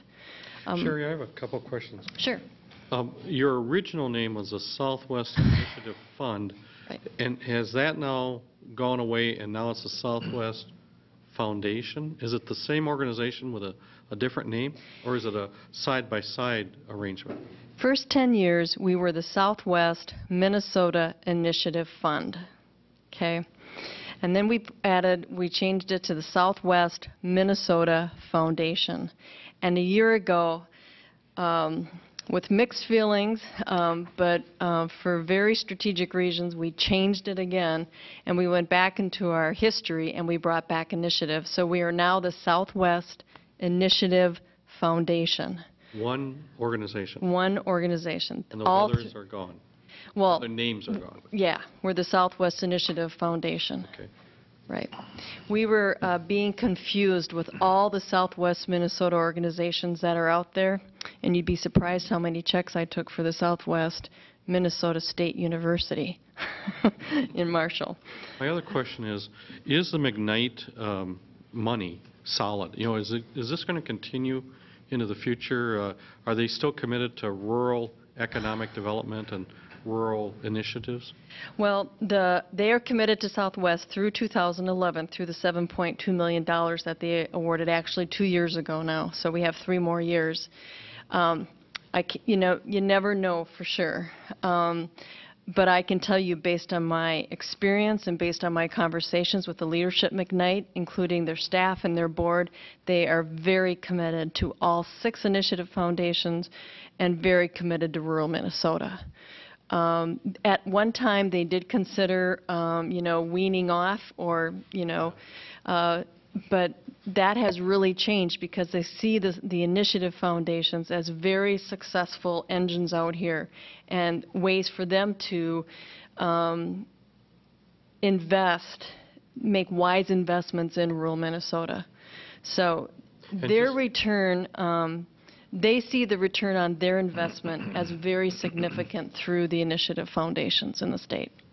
And the McKnight Foundation and the people behind it are from the original 3M Corporation, right. correct? William McKnight was one of the originators of the 3M company. Are there still McKnight family members involved in the board of directors? It's all McKnight. I shouldn't say that. The majority, based on their bylaws and how that foundation was set up, the board must be majority family members. So it is now the grandchildren and great-grandchildren of William McKnight. Who's the current president of their board? The current chair is Erica Binger, who would be James Binger family? From the James Binger family, right? And that was Honeywell.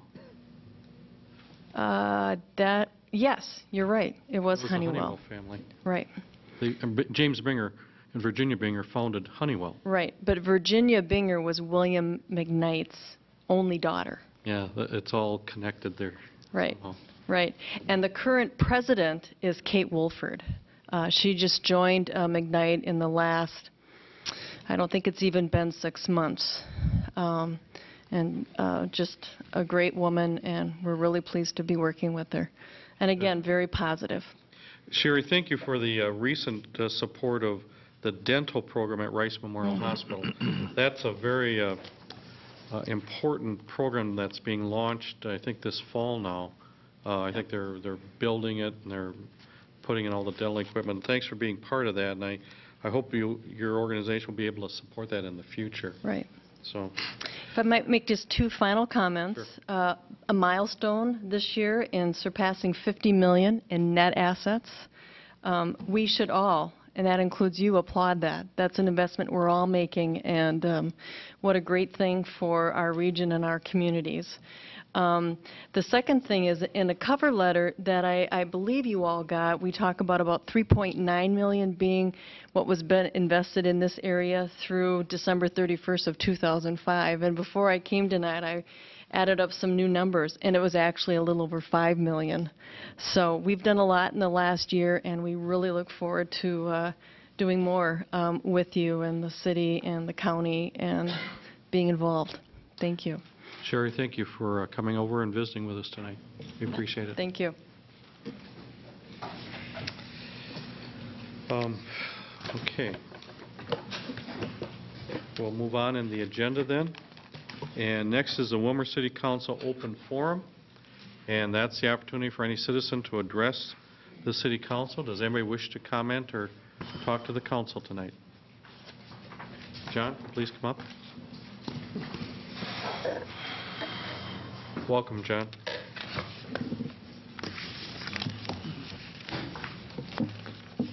Thank you, Mr. Mayor, members of the council. My name is John Sullivan. I live at 508 Southeast 13th Street here in Willmar. This item I almost didn't want to talk about, but I talked to some people that I admire, and we felt that it should be.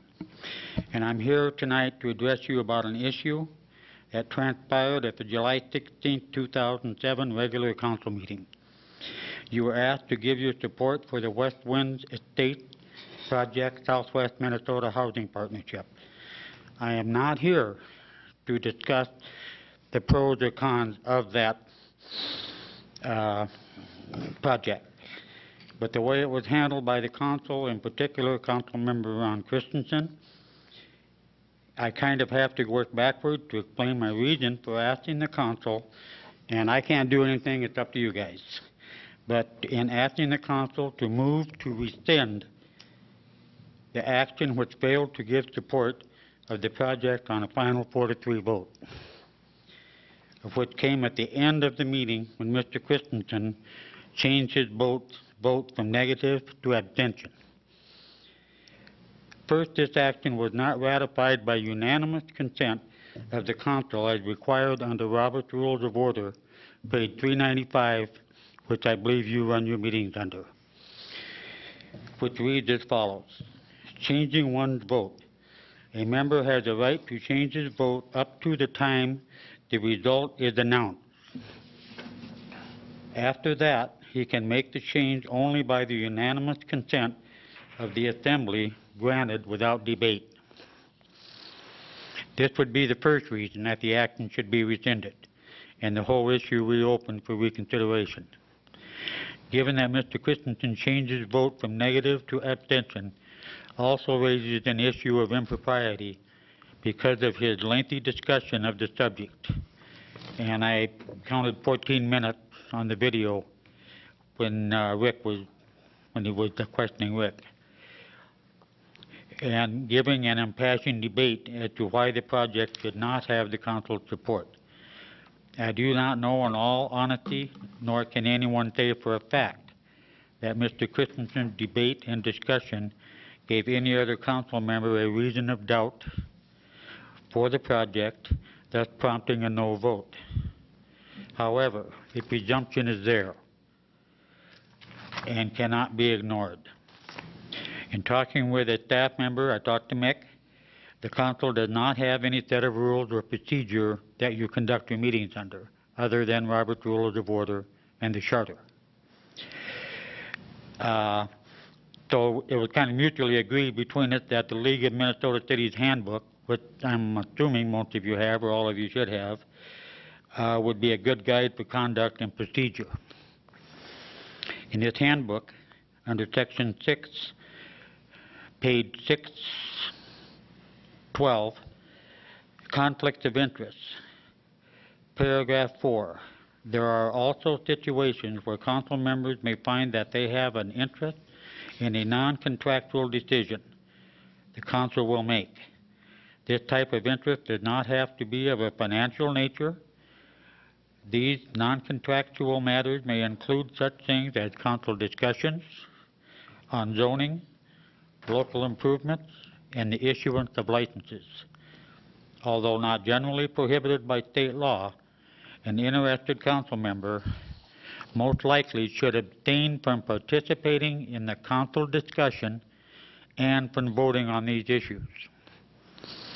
I feel that by Mr. Christensen changed the vote long after the discussion and almost to an empty chamber, he violated decency by pushing his viewpoint and then at the last minute abstaining his vote. If the vote would have been 4-4, I don't know what would have happened. I ask that a member of the council make a motion to have all debate, votes, and actions of the West Wind Estates project at the July 16th council meeting be rescinded and have a fair and open discussion of the project. And I'm not saying anything would change, but it would be easy, but it would be, as they say, the right thing to do. Now, I also talked to staff, Mick, about if this could be done, and I realize one of you have to make the motion to do it. I don't know how well that goes, but I asked Mick if it could be done. He contacted the city attorney, and I got an email back from Mick that said it was a moot issue because the vote was taken. I don't think it's a moot issue. I think it's a question of doing something right and having it done right. Thank you. Thank you, John, for your comments. Does anybody wish to ask any questions? Councilmember Christensen? Thank you, Mr. Mayor. The City Council has not adopted any rules to go by, first of all. We're assuming Robert's Rules of Orders. We are supposed to, every other year, adopt our own rules an order of business. We haven't done that for I don't know how long. If I'm wrong, you can correct me, Kevin. As far as a tie vote when somebody abstains, an abstention is no.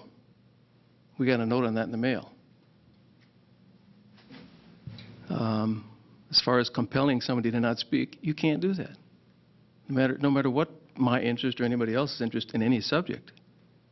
You can't, Ronnie can't, the mayor can't compel anybody to not vote or to abstain or to not speak. Once again, we are not abiding by any rules. We're assuming Robert's Rules of Orders, assuming them. So he has laid upon us some misinformation.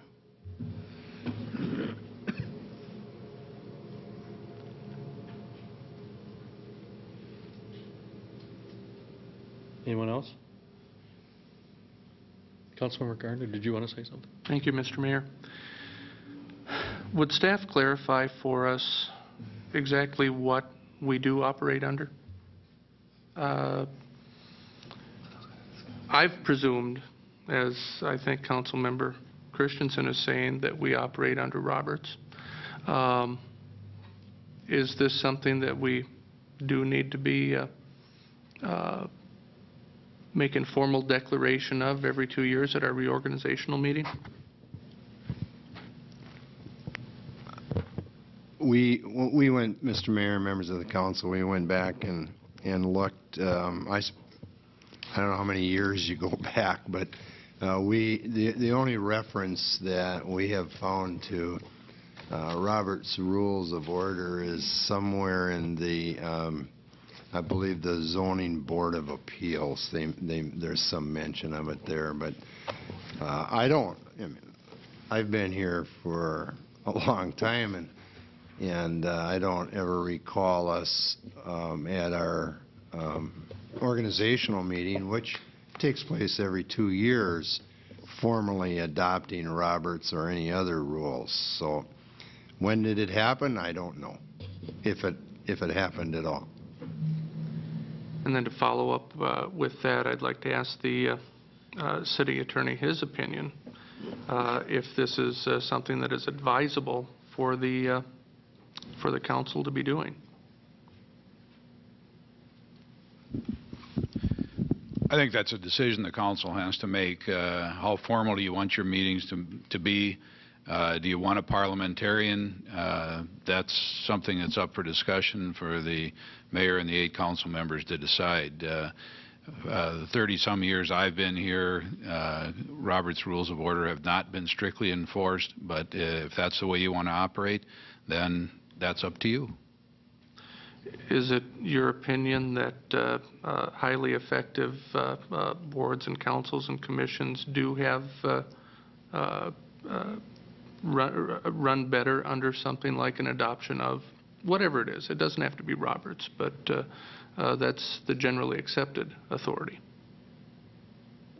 Are you asking me if Robert's Rules of Order are the generally accepted authority, or are you asking me my opinion on whether you should do it? I'm asking you if you find, in your experience, that effective councils and boards operate better under such an authority? And if, in your opinion, that is something that the council should consider. I haven't noticed any major problems over the 30-some years I've been here without the real strict enforcement of Robert's Rules of Order, but that can change from time to time, I guess. Thank you. Councilmember Anderson. Thank you, Mr. Mayor. 2 questions or comments. First of all, I'm not hearing from a legal standpoint that we did anything wrong. Am I right in that? Okay. So then the second point is there's the perceptual issue that was brought up, and I think it might depend on what side of the fence you were on that, and I don't know how we get to the public and be concerned about the perception. That certainly is important, but I guess I think that we probably just need to let it lie. Councilmember Reese. One of the things I learned early on being on the council is, and I'm going to try and make this as short as I can.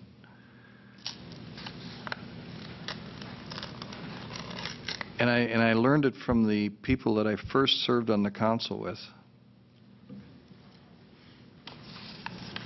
There can be two sides to a debate, and you can hardly debate whatever the issue is. But once the vote is cast and policy is set, and let's move on. And I think that's where we're at right now, Mr. Mayor and council members. Anyone else? Councilmember Christensen? Thank you, Mr. Mayor. When we started this open forum, I forget how many years ago it was, but we had decided, and I think it was your request, Mr. Mayor, that the people be allowed 3 minutes to speak. And I think we should adhere to that every meeting. I mean, you can come up there and speak for 3 minutes, 5 minutes, 10 minutes, 15 minutes. You can bash all you want. I don't like it aimed at me in public. So I'd suggest that we limit it to 3 minutes, the open forum, not discuss it, bring it to a committee. We can talk about this in a committee, but we've been getting carried away here in the last several months, and I don't like it. Well, it seems like, what's being raised here are different issues. One is procedures, and whether or not we have a formal adoption of an order or procedures here, which the Roberts Rules of Order would provide. And the other is our history of kind of conducting the meetings under perceived Roberts Rules, although we never formally adopted it. And then there's the issue of potential conflict of interest. And those are two different issues. Those are two very different issues. And conflict of interest is a very touchy issue. It's a very touchy issue. And, I've read the letters to the editor of the newspaper, and I've heard comments from around town from business people. And I think that, this is an ongoing discussion, Ron, in the community about whether or not your actions at the last council meeting created a conflict of interest due to the fact of your own personal business and the business of the man who was promoting this housing project in the community, because you both have similar business involvements. And that's been the discussion in the community, I know, whether or not there was a conflict of interest by your participation in the discussion and your vote. Now, at the very end of the meeting, after the chambers were empty, you changed your vote, and you said that an abstention is the same as a no vote. On a tie. Only on a tie. If there's a tie vote, whoever abstains goes to the nays. Got it in the letter here. Came from staff. So if I can ask, why did you change your vote at the end of the meeting? Well, I'll tell you. I spoke to our attorney, Rich Ronning, at the end of the meeting, or excuse me, during the recess. Now the public will know why I abstained. I asked him what effect it would have, me voting on it, and the Mr. Goodeman perceiving a conflict of interest, and our attorney told me he could take the city council to court. I said, well, then I'll abstain so we can't. Simple enough. There's also another issue that's brought up in the public, and there's a way you handle a meeting. My constituents. Banging the gavel and telling them to come to order. I heard that more than I did conflict of interest for me. Now, we don't have to discuss that, but since you brought it up, I'll bring that up. I think we should get on with our business here. I'm curious why you brought that up. For the fact of you mentioning a conflict of interest for me with Mr. Goodeman and his project. The only conflict I had was financialness, because the value of my home would have gone down if you would have put those houses over there, okay? And that isn't a conflict. And Clarify this for me then, Ron. Is it a, in your mind, is it a conflict if you are a businessman building homes in direct competition with Mr. Goodman building homes and both of you wanting to sell homes? Is that a conflict of interest? I am not in competition with Mr. Goodman. I am not. None of the builders in Willmar are. None of the developers or contractors are. He comes into a community and decides that they need low-income housing. Okay? I don't build low-income housing. Low-income housing is an oxymoron. Or affordable housing is. I mean, $170,000, $80,000 for low-income housing? I mean, Jim explained it at the last meeting. I don't understand it. There's no such thing. He comes in with 5 or 6 different funding sources to put people with no income or low income into homes. I don't do that. I'm not in competition with him. And if you think I am, then all the other builders in Willmar would not be able to speak to that addition either, because they'd be in conflict with him. But they're not. We're in the same business, but we're not. I'm not bidding against him on anything. I mean, he pulled people from out of town here to build those homes over by me on Richland Avenue. So there is no conflict of interest. If you perceive there is one, doesn't mean you can compel me to do anything. You can't say that, Ron, you can't vote on this, you can't talk on this. Ask Mr. Ronning. It's in a letter we got from staff right here. You can't compel any council person to not speak to any issue or to abstain on it. But again, clarify for me. You said if you were in conflict of interest, all the other builders in the city would be in conflict of interest. Well, we're all building homes. But the difference is you're an elected official in a position of making decisions about programs and projects in the city. Your fellow builders are not in a position of authority making decisions about the broader community. No, but could they come to a hearing and talk about it? Because you could say, well, you can't speak to that because it's a conflict of interest. No, they can speak to it. They can, because they're not sitting at the city council table. The decisions are being made up here. I understand that. I understand. Mr. Mayor, point of personal privilege, I'd ask that we take a 5-minute recess. All right, we'll take a 5-minute recess.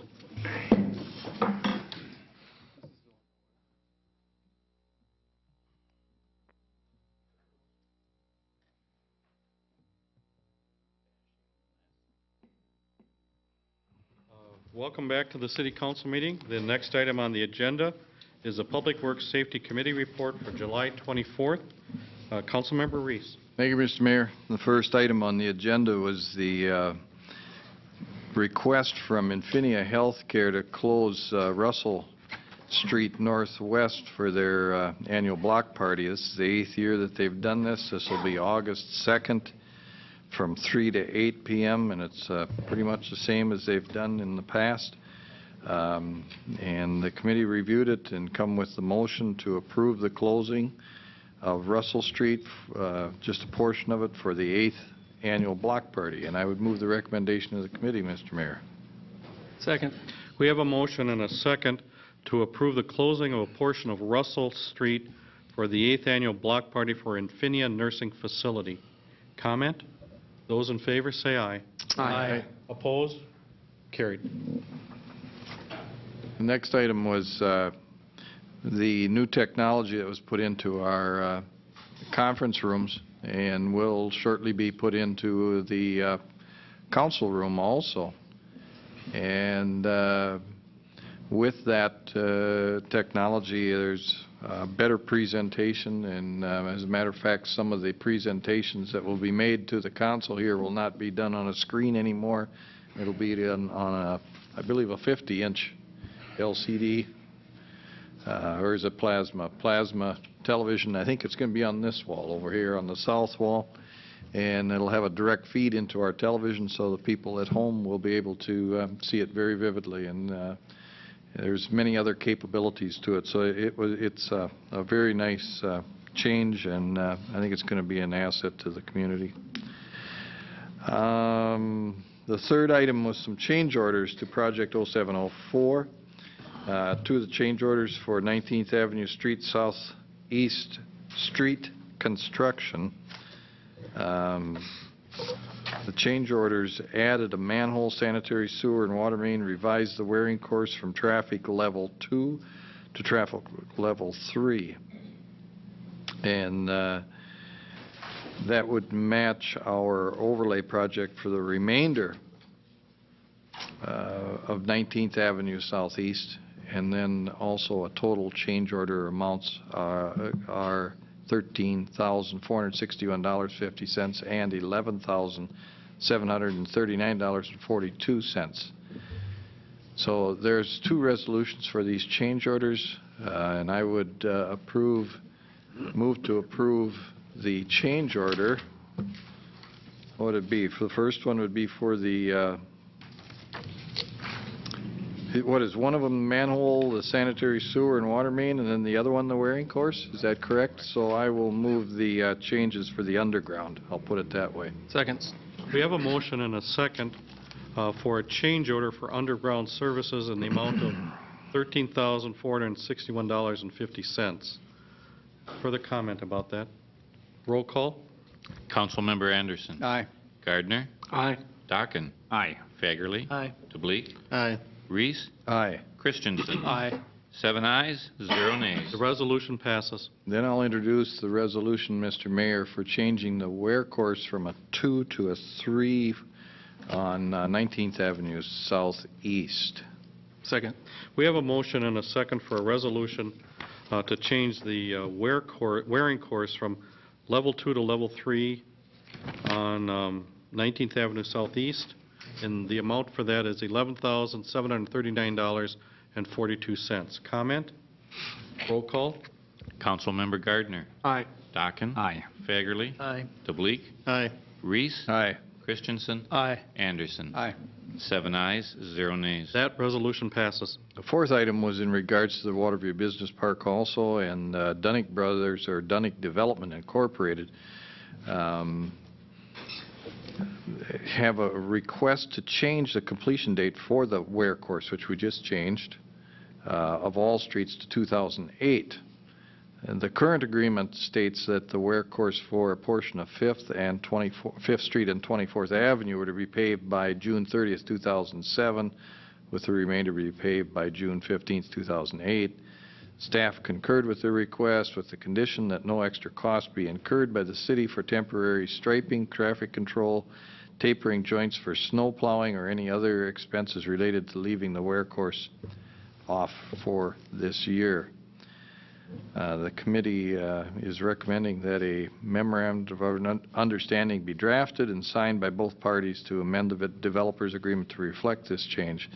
So I would move the recommendation of the committee, Mr. Mayor. Second. We have a motion and a second to approve the request from Dunnick Development Incorporated for a memorandum of understanding as it was just described. Further comment about that?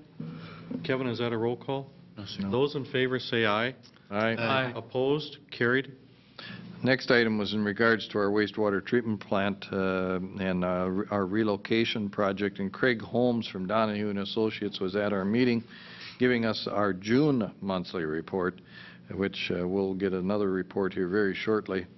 And he highlighted the status of the location of the Jenny O. Benson Avenue pump station, as well as their pre-treatment facility, which will be located 11th Street, over on 11th Street, just south of the plant.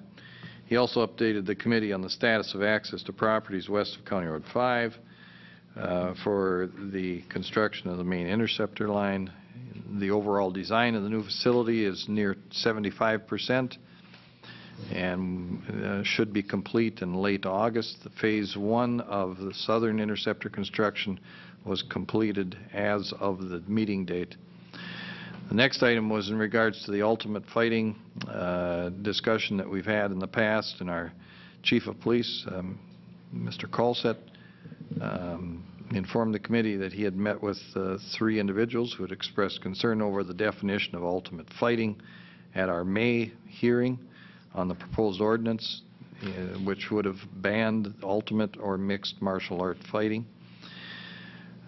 They were working on an ordinance language to define the activity when our state legislature passed at the end of this year's session and placed regular authority for this type of activity with the State Boxing Commission. The committee is not recommending anything in this line as far as any ordinances banning this type of activity or regulating it. However, we do, as a committee, have a concern as in regards to the crowds and the possible effects of alcohol being served at these events. And the city of Fridley has an ordinance which prohibits boxing, wrestling, and martial arts contests in licensed liquor establishments. And after the committee discussed it, we are recommending to the city council that we introduce an ordinance that would prohibit boxing, wrestling, ultimate fighting, mixed martial arts contests, and similar activities in licensed liquor establishments, and to set a public hearing for that ordinance for August 20th, 2007. I'll move the recommendation of the committee, Mr. Mayor. Second.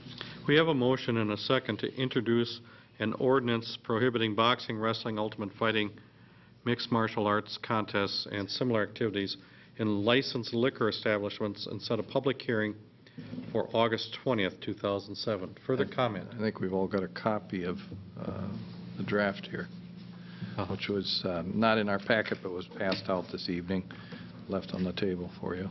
So this is mainly for a public hearing? Yes. On August 20th? That's right. All right, any other comments? Those in favor of that, was it seconded? Yes, sir. Okay, those in favor, say aye. Aye. Opposed? Carried. Next item was in regards to County Road 47.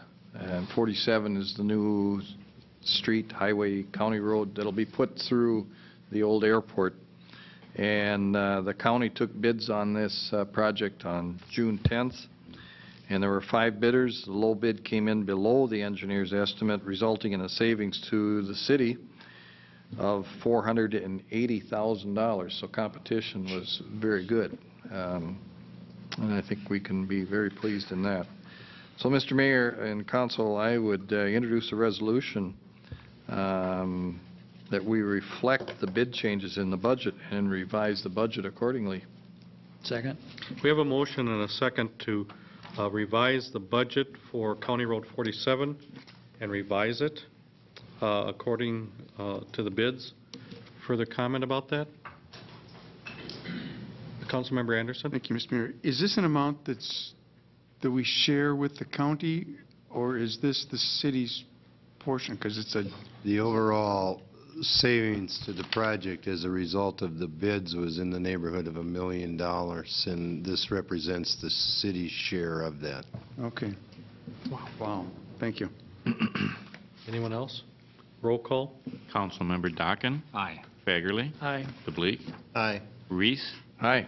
Christensen. Aye. Anderson. Aye. Gardner. Aye. 7 ayes, 0 nays. That resolution passes.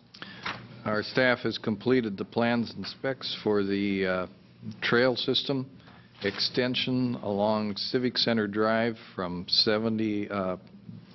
Business 71 to the Civic Center. And the total estimated cost is $90,000, and it would widen that sidewalk to 4 foot, an additional 4 feet, making it 8 foot wide. And I would move, Mr. Mayor, the recommendation of the committee to approve the plans and specs for the Project 0712 and authorize advertisement for bids to be open September 4th, 2007. That's a resolution, Mr. Mayor. Second. We have a motion and a second to approve the plans and specifications for project number 0712 and then advertise for bids to be open September 4th. The amount involved here, estimated cost is $90,000. Further comment? And the reason for widening it from 4 to 8 is to accommodate bicycles, or? Yes, so that width will conform to the paths that we're constructing elsewhere. All right. Any other comments? That's a roll call. Yes, sir. Councilmember Fagerly. Aye. DeBleek. Aye. Reese. Aye. Christensen. Aye. Anderson. Aye. Gardner. Aye. Dockin. Aye. 7 ayes, 0 nays. That resolution passes. And then staff has also developed a preliminary trail budget for this project and then also the other 3 trail locations. And I would introduce a resolution, Mr. Mayor, that we adopt the preliminary budget for these trails. Second. We have a motion and a second for a resolution to adopt the preliminary trail improvements budget. Comment? Roll call. Councilmember DeBleek. Aye. Reese. Aye. Christensen. Aye. Anderson. Aye. Gardner. Aye. Dockin. Aye. Fagerly. Aye. 7 ayes, 0 nays. That resolution passes. Last year, there was a new development just east of Lakeland Drive called Emerald Pond, and work on that project's been completed. So the retainage held for completion of the punch list is all that's left. So I would introduce a resolution, Mr. Mayor, to accept the project authorized final payment to Dunnick Brothers Incorporated in the amount of $40,592.76. Second. We have a motion and a second to accept the Emerald Pond project and authorize final payment to Dunning Brothers in the amount of $40,592.76. Comment? Roll call. Councilmember Reese. Aye. Christensen. Aye. Anderson. Aye. Gardner. Aye. Dockin. Aye. Fagerly. Aye. DeBleek. Aye. 7 ayes, 0 nays. The resolution passes. Then staff proposed an amendment to Short Elliott Hendrickson Professional Service Agreement for 19th Avenue and 5th Street Signal Project. The scope was increased, which now included replacing failing loops at the 19th and 1st Street South location, and that also brought about some additional site visits as well as additional closeout and punch list items. The amount of the request is $3,000 as an increase, and not to exceed the contract total of $18,200. So, Mr. Mayor, I'd introduce a resolution to approve the contract amendment to the professional services agreement with SEH for Project 0705. Second. We have a motion and a second for a resolution to approve an agreement with SEH Short Elliott and Hendrickson for project number 0705. Comment? Roll call. Councilmember Christensen. Aye. Anderson. Aye. Gardner. Aye. Dockin. Aye. Fagerly. DeBleek. Aye. Reese. Aye. 7 ayes, 0 nays. That resolution passes. The last item was a miscellaneous item, a short discussion in regards to a pit bull ban, and we were informed that Minnesota statute prohibits communities from banning dogs based solely on breed, so this was for information only. That was the complete minutes, Mr. Mayor, council members, and I would move to file the minutes. I'll entertain any questions. Second. We have a motion and a second to file the minutes. Councilmember Dockin.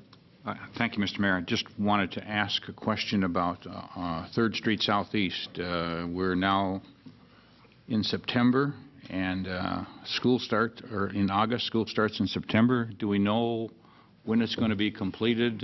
What are the penalties? I mean, why is it so late?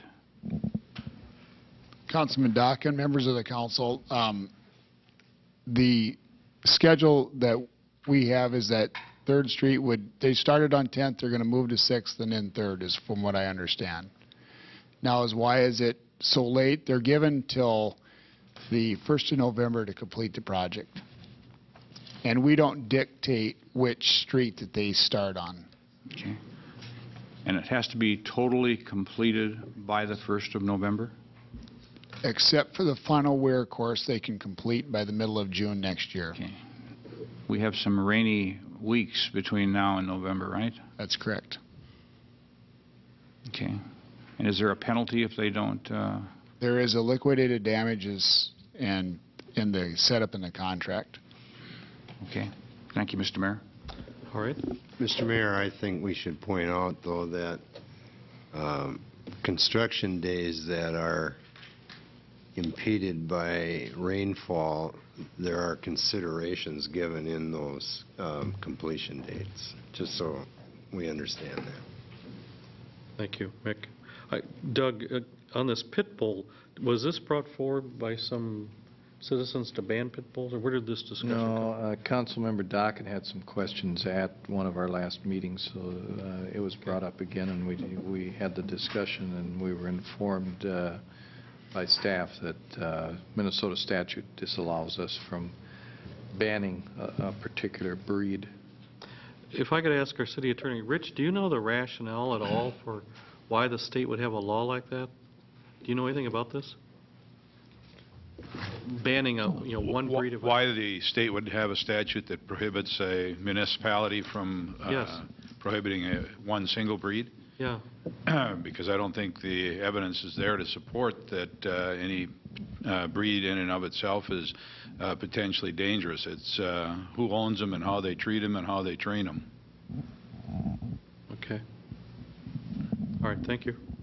All right, we have a motion to file the minutes. Any other comments? Those in favor say aye. Aye. Opposed? Carried. I want to apologize to Terry. He was here to speak during the open forum. Terry, do you want to address the council? Mr. Mayor, City Council, most of you probably know me. My name is Terry Speaker. I'm a longtime resident of the north side. And for Ron Christensen, I'll set my watch here so I keep it under my 3 minutes here. Okay. Like I say, I've been kind of asked by quite a few of the north side people just what the status of the quiet zone. Just in listening to your discussions and stuff here tonight, there was a little bit of input apparently that you're trying to get some federal funding and things like that. But I just have a question on where things are at right now. And are there any things that are going to be done in the near future? Like I say, after living there for 30 years and having Burlington Northern in my backyard, it's certainly would be a great help to a whole lot of people for health reasons, hearing issues, quality of life issues. I mean, I can't spend an afternoon in my backyard, comfortably just because of the Burlington Northern. And I'm just wondering where where things are at this point.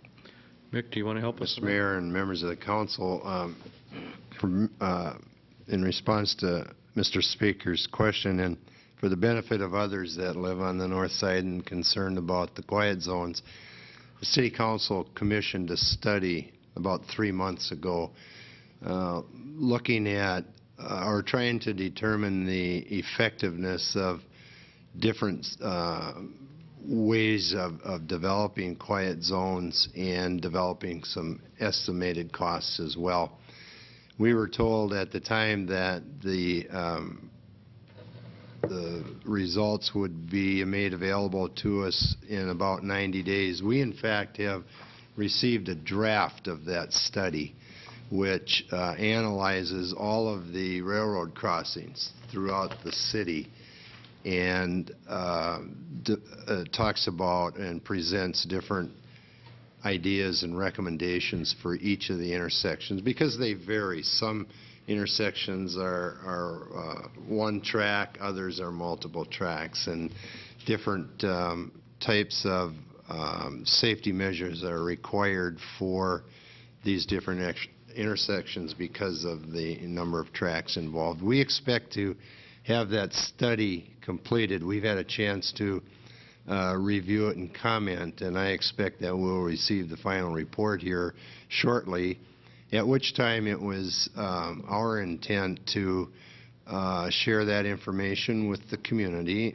specifically the mayor, because the mayor has asked for some cost information to possibly include some quiet zones in the downtown area in the 2008 budget. Whether there's going to be money available to do that or not remains to be seen. I will say this, though.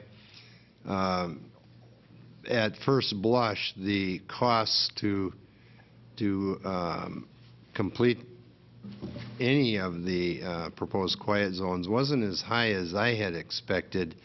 But the most difficult one, of course, is here at 7th, and the railroad does not have a final estimate for that because of the complexity involved with the number of tracks. And I think, in fact, are suggesting that we would have to contact the railroad, who would then do some design work before we would know what those final numbers are.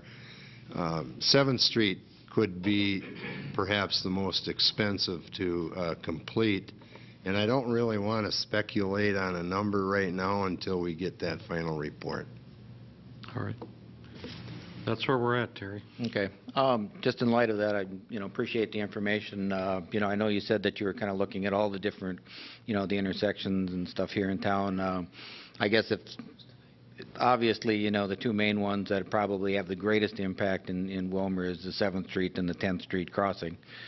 Obviously, I mean, all of them impact, some of the residential areas, but I understand what you're saying, and we, because they were here, we had them look at all of the intersections, but we know full well that our primary focus needs to be in this immediate area here where we see most of the residential structures.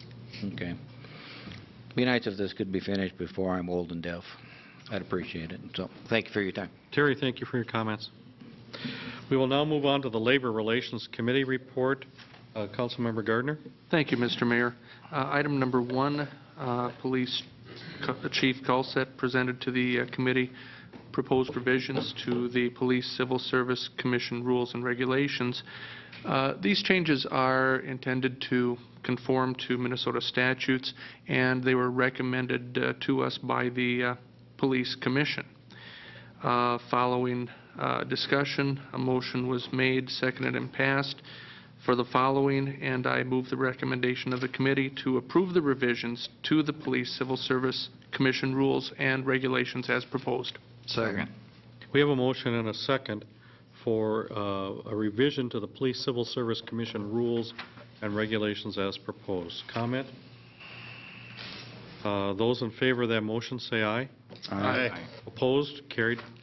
And it was also the consensus of the committee to invite the commission to a future meeting for a discussion about the role of the commission in the operation of city business. Item number 2, the committee reviewed a staff recommendation to create a specialist designation for officer or officers on narcotic assignments. Presently, the police department has a specialist designation for officers serving in gang enforcement, community policing, crime prevention, juvenile/school liaison, and investigations. Following discussion, it was moved, seconded, and passed, and I move the recommendation of the committee to approve the specialist designation for officers on narcotic assignment. Second. We have a motion and a second to approve the specialist designation for officer or officers on narcotic assignment. Further comment about that? A question, Chief, if you could answer. Some of these narcotic assignments are temporary, and some of them probably are long-term. Is that correct? That's correct. Presently, we have one officer that is assigned to the C6 Narcotics Task Force, and he works full-time in the area of narcotics investigations. So he would be, that officer would be given the designation of specialist while he's on C6? That's correct. And would he keep that when he came back into the regular police force then? If he continued to do almost all of his tasks being narcotics investigations, he would. If he came back into patrol, he would not. What's been the practice in the department? Because I know you rotate officers into that C6 task force. The practice is if they come back to patrol or another assignment that isn't a specialist rated assignment, that they go back to a regular patrol officer status or police officer status. Do you anticipate that being a morale problem or a labor problem if they've been given a designation and then it's taken away from them? Hasn't been so far. Okay. All right. Any other comments from council members? Those in favor of the motion say aye. Aye. Opposed? That carries. Item number 3, this is an annual housekeeping item. The state auditor's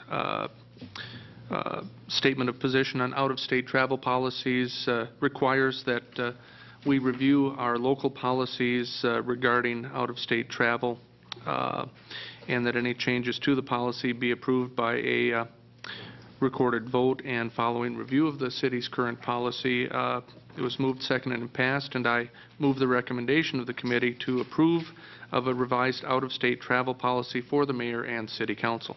Second. Is that seconded? Second. Okay. Any comment on that? Roll call.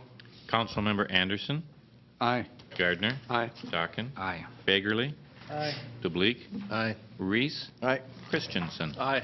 7 ayes, 0 nays. That resolution passes. Item number 4, we reviewed a recommendation by staff to upgrade a couple of position classifications, permit technician and clerk typist at the fire department. The changes in job values are a result of employer-mandated higher education requirements. Since our meeting, staff has requested that we pull the recommendation of a position classification of the permit technician for further study. We had discussed, seconded and passed, and I will move the recommendation of the committee striking the phrase permit technician and, so that it reads, approve of the proposed position classification of clerk typist at the fire department. Second. We have a motion and a second to approve the clerk typist classification at the fire department. Comment. What's the resulting change in costs? Anybody know? Oh, Mr. Mayor, right off the top of my head, I don't. I know that generally speaking, it involves a range increase to that same step level, and I would, based on my knowledge of the grade and step schedule, I would expect that would be in the range of 4% adjustment. And the reason this is being recommended is because of educational requirements? Well, if you look at the job description for the clerk typist, you'll see that there have been a number of revisions to that position at the fire department. All of the new job duties and responsibilities are underlined, including the minimum qualifications. All right. Any other comments from council members? Those in favor of that motion say aye. Aye. Opposed? Carried. Our final item, staff presented to the committee a recent statement of position from the state auditor regarding car allowances and mileage reimbursements. The auditor is saying that employees receiving vehicle allowances cannot be reimbursed mileage expenses incurred outside of city limits. The city discontinued this practice following the statement of position being released by the state auditor this past March. This matter was for information only, and unless there are any questions from the council, I would move to file the minutes. Second. We have a motion and a second to file these minutes. Comment? Councilmember Fagerly. Thank you, Mr. Mayor. So if they go outside the area, do they use a city vehicle then? I'll defer to Mr. Schmidt. If employees travel long distances, i.e. the metropolitan area, then if there are vehicles available, they would use a city vehicle. If not, they pay their own mileage expense. With their own vehicle then? Yes. And they're not reimbursed? That's correct. So if we're sending staff down to the Capitol to give testimony or to lobby, they don't get reimbursed for that? That's correct. They would be expected to cover those costs themselves? That's correct. What kind of logic is this? Well, I indicated to the Labor Relations Committee that I was going to try to find some ways to compensate for that and bring some recommendations back to committee at a later date. I mean, we rely on city staff to go to the legislature. We encourage them to belong to state associations in their respective fields. You know, our chief was just the head of the Police Chiefs Association, and I know Kevin's been the head of the Clerks Association. I mean, those kinds of travels would no longer be covered? If you receive a vehicle allowance, the state auditor has stated that you are not entitled to mileage reimbursement for those types of trips. If you get a vehicle allowance? Yeah.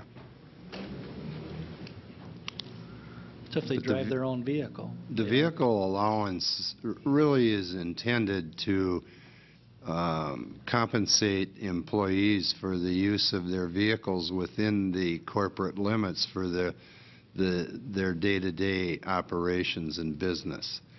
In my contract, for example, and it doesn't read this way in the department head group, it was specifically agreed upon when I assumed the position that in addition to the vehicle allowance, I would be compensated for visits to St. Paul, for example, if I went down to testify at the legislature or attended a league meeting.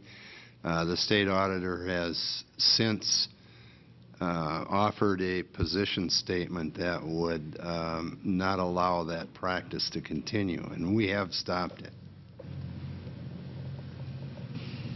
Boy, that's really a step backward.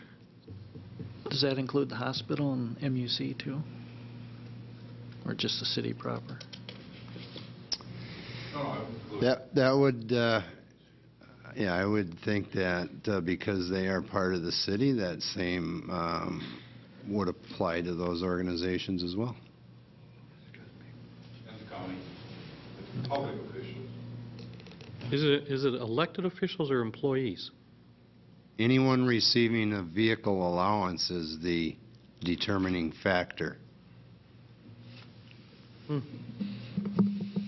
So if we send Mel or Bruce off to the airport to fly out to Washington, D.C. to lobby for the city out there or to coordinate with staff in Washington, D.C., their drive down to the airport may not be covered? Well, yes and no.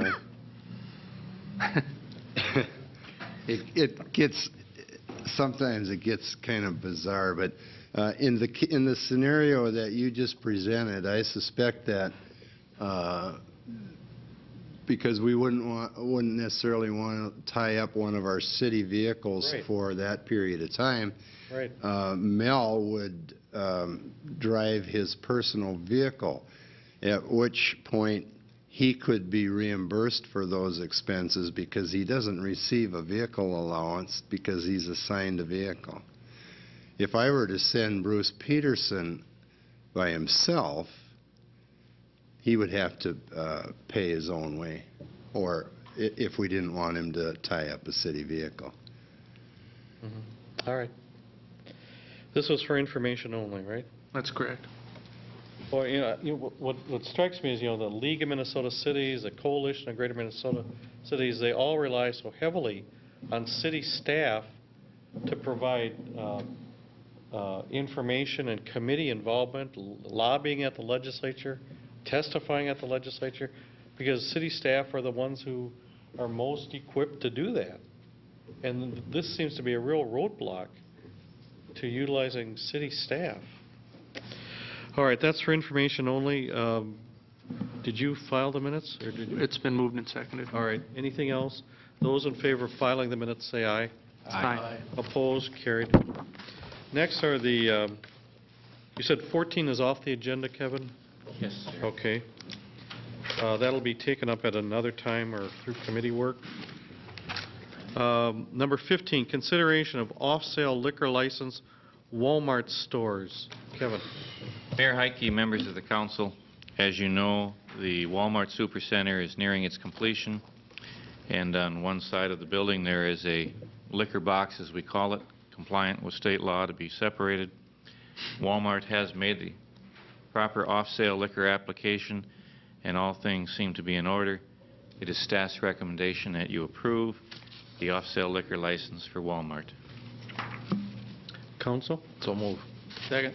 We have a motion and a second to approve the off-sale liquor license for the Walmart Supercenter. Comment. Roll call.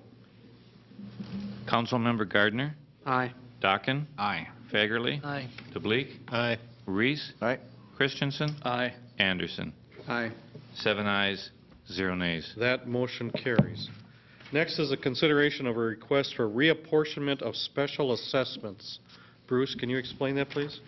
Mayor Heike, members of the council, Erickson Land Company requests that the outstanding assessments against several properties they own in Trentwood Estates be reapportioned to reflect a property line change.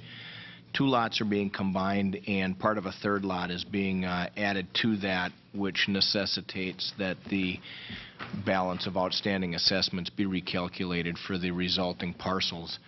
Staff recommends the adoption of the resolution that reapportions the assessments as requested. Thank you, Bruce. Council? So moved.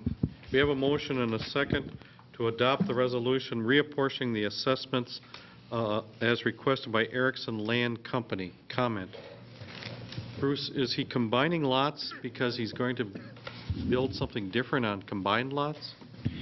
Yes, there's a proposal for an assisted living, a smaller assisted living project to be constructed in Trentwood Estates, and they're proposing to build it in phases, and they needed a little bit extra lot width to get the 1 unit on. So assisted living for seniors? Yes, that's correct. Any other comments? Is this a roll call, Kevin? Yes, it is, sir. Roll call? Councilmember Dockin. Aye. Fagerly, Aye. DeBleek, Aye. Reese, Aye. Christensen, Aye. Anderson, Aye. Gardner. Aye. 7 ayes, 0 nays. That motion and resolution passes. I'd like to ask Councilmember Reese to comment on a meeting he attended today. We asked him to meet with some of the Rice Hospital officials and Senator Amy Klobuchar, who was here in Washington, in Willmar today. Doug, do you want to comment on that meeting?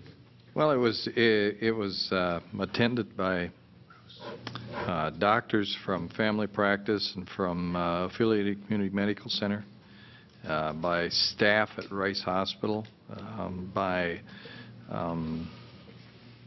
our president of Ridgewater College and some staff from Ridgewater College, staff from Rice Memorial Hospital, and even some people from the University of Minnesota came out from the Twin Cities in regards to some of the endeavors with that, within Rice Hospital, and wanting to speak to Senator Klobuchar in regards to that. More specifically in regards to the dental accommodations that are going to be added to our hospital, which is going to be a great asset. Senator Klobuchar, this is the first time that I've sat with her, and in listening to all the acronyms flying around and trying to figure out what they were all talking about sometimes, but she was very, very knowledgeable, very engaging, open, and concerned about rural Minnesota. And I think there was some points that were brought up by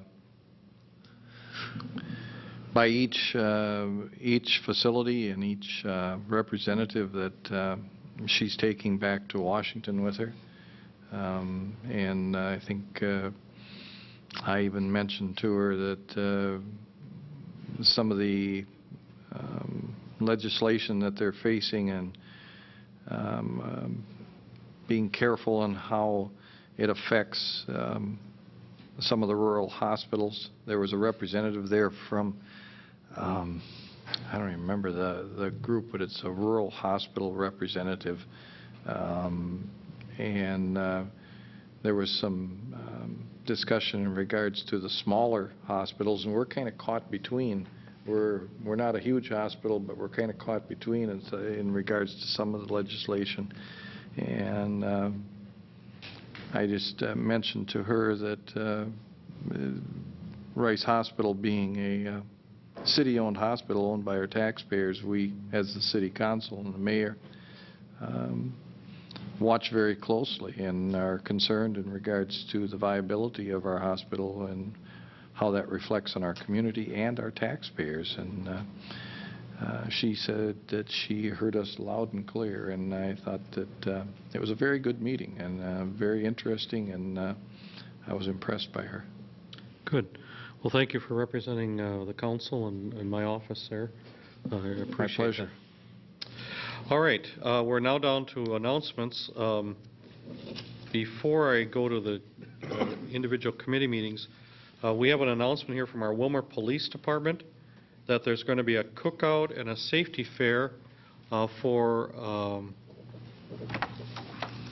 National Night Out. It's going to be celebrated Tuesday, August 7th, tomorrow night, from 5 to 7 p.m. at Robbins Island. Tuesday evening, August 7th, 5 to 7, National Night Out. There's a picnic, free food, hot dogs, chips, pop, games for the kids. The fire department is bringing out their smokehouse, which the kids can crawl through, and agile adults can crawl through. Lifelink helicopter is going to be there, free bike safety checks, safety information booths, and drawings for 2 bicycles. So, Mayor, you'll want to get there early because our plan is to tase the city clerk as part of a demonstration of law enforcement. He's been duly informed, huh? Warned. Warned. I think, Mr. Mayor, the part right below the National Night Out is interesting. It says, "Give neighborhood crime and drugs a going away party." That's great. Give neighborhood crime and drugs a going away party. Super. Mr. Mayor, Chief. there will be a taser demonstration, and the city administrator is serious about that. Not to be kept, but there is going to be a taser demonstration. If you look on the upper left-hand portion of your flyer there, it says at 6 o'clock the rescue squad will be doing an airbag deployment demonstration, and those are pretty cool to watch. And then at 6:15 there will be a canine demonstration, and at 6:45 we are going to do a taser demonstration, and someone is going to get tased. One of our staff, unless you're volunteering. I have to leave at 6:30. Why is that? And we'll also have some of our emergency response team members there so they can take a look at some of the equipment and stuff we use. For those that get tased. Good. All right. Thanks, Jim. That sounds like a very nice evening out. The public is invited. Bring the adults and the kids and family out to National Night Out at Robbins Island Tuesday night, 5 to 7 p.m.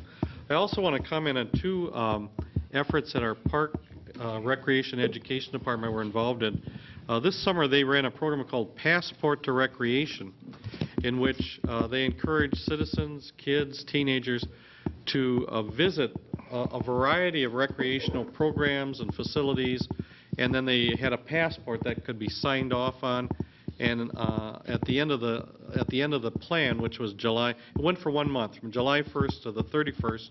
On the 31st, some prizes were given away out at the Aquatic Center, and I had a chance to be out there with them, and it was a wonderful evening. Really, a lot of people enjoyed many parts of the community and that they had not been involved in. The other comment I would make is that also on July 31st was the opening of the new disc golf course at Robbins Island. I always think of it as Frisbee golf, but officially it's called disc golf. It's a 9-hole course. It's free. You have to provide your own disc to play the course, but it's about 2,700 yards long when you add up the yardage on all 9 holes.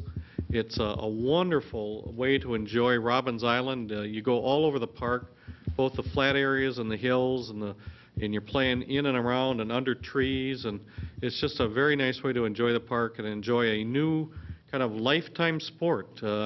I think of it in the same category as curling. You know, it's both for these curling and disc golf are for those who are very athletic, but it's also for those who are not quite so athletic.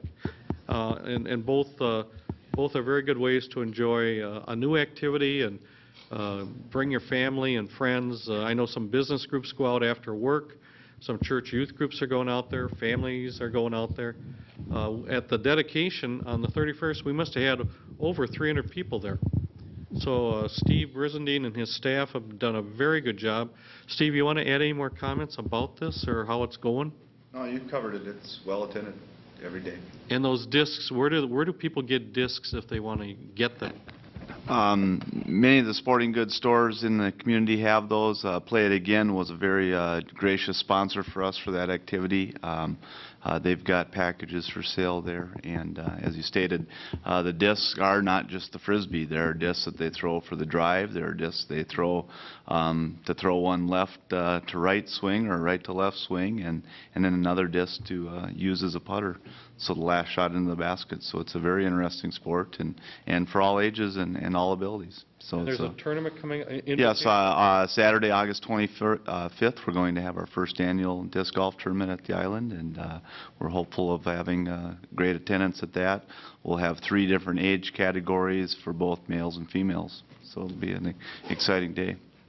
Well, well done to you and your staff, Steve. I think we have a real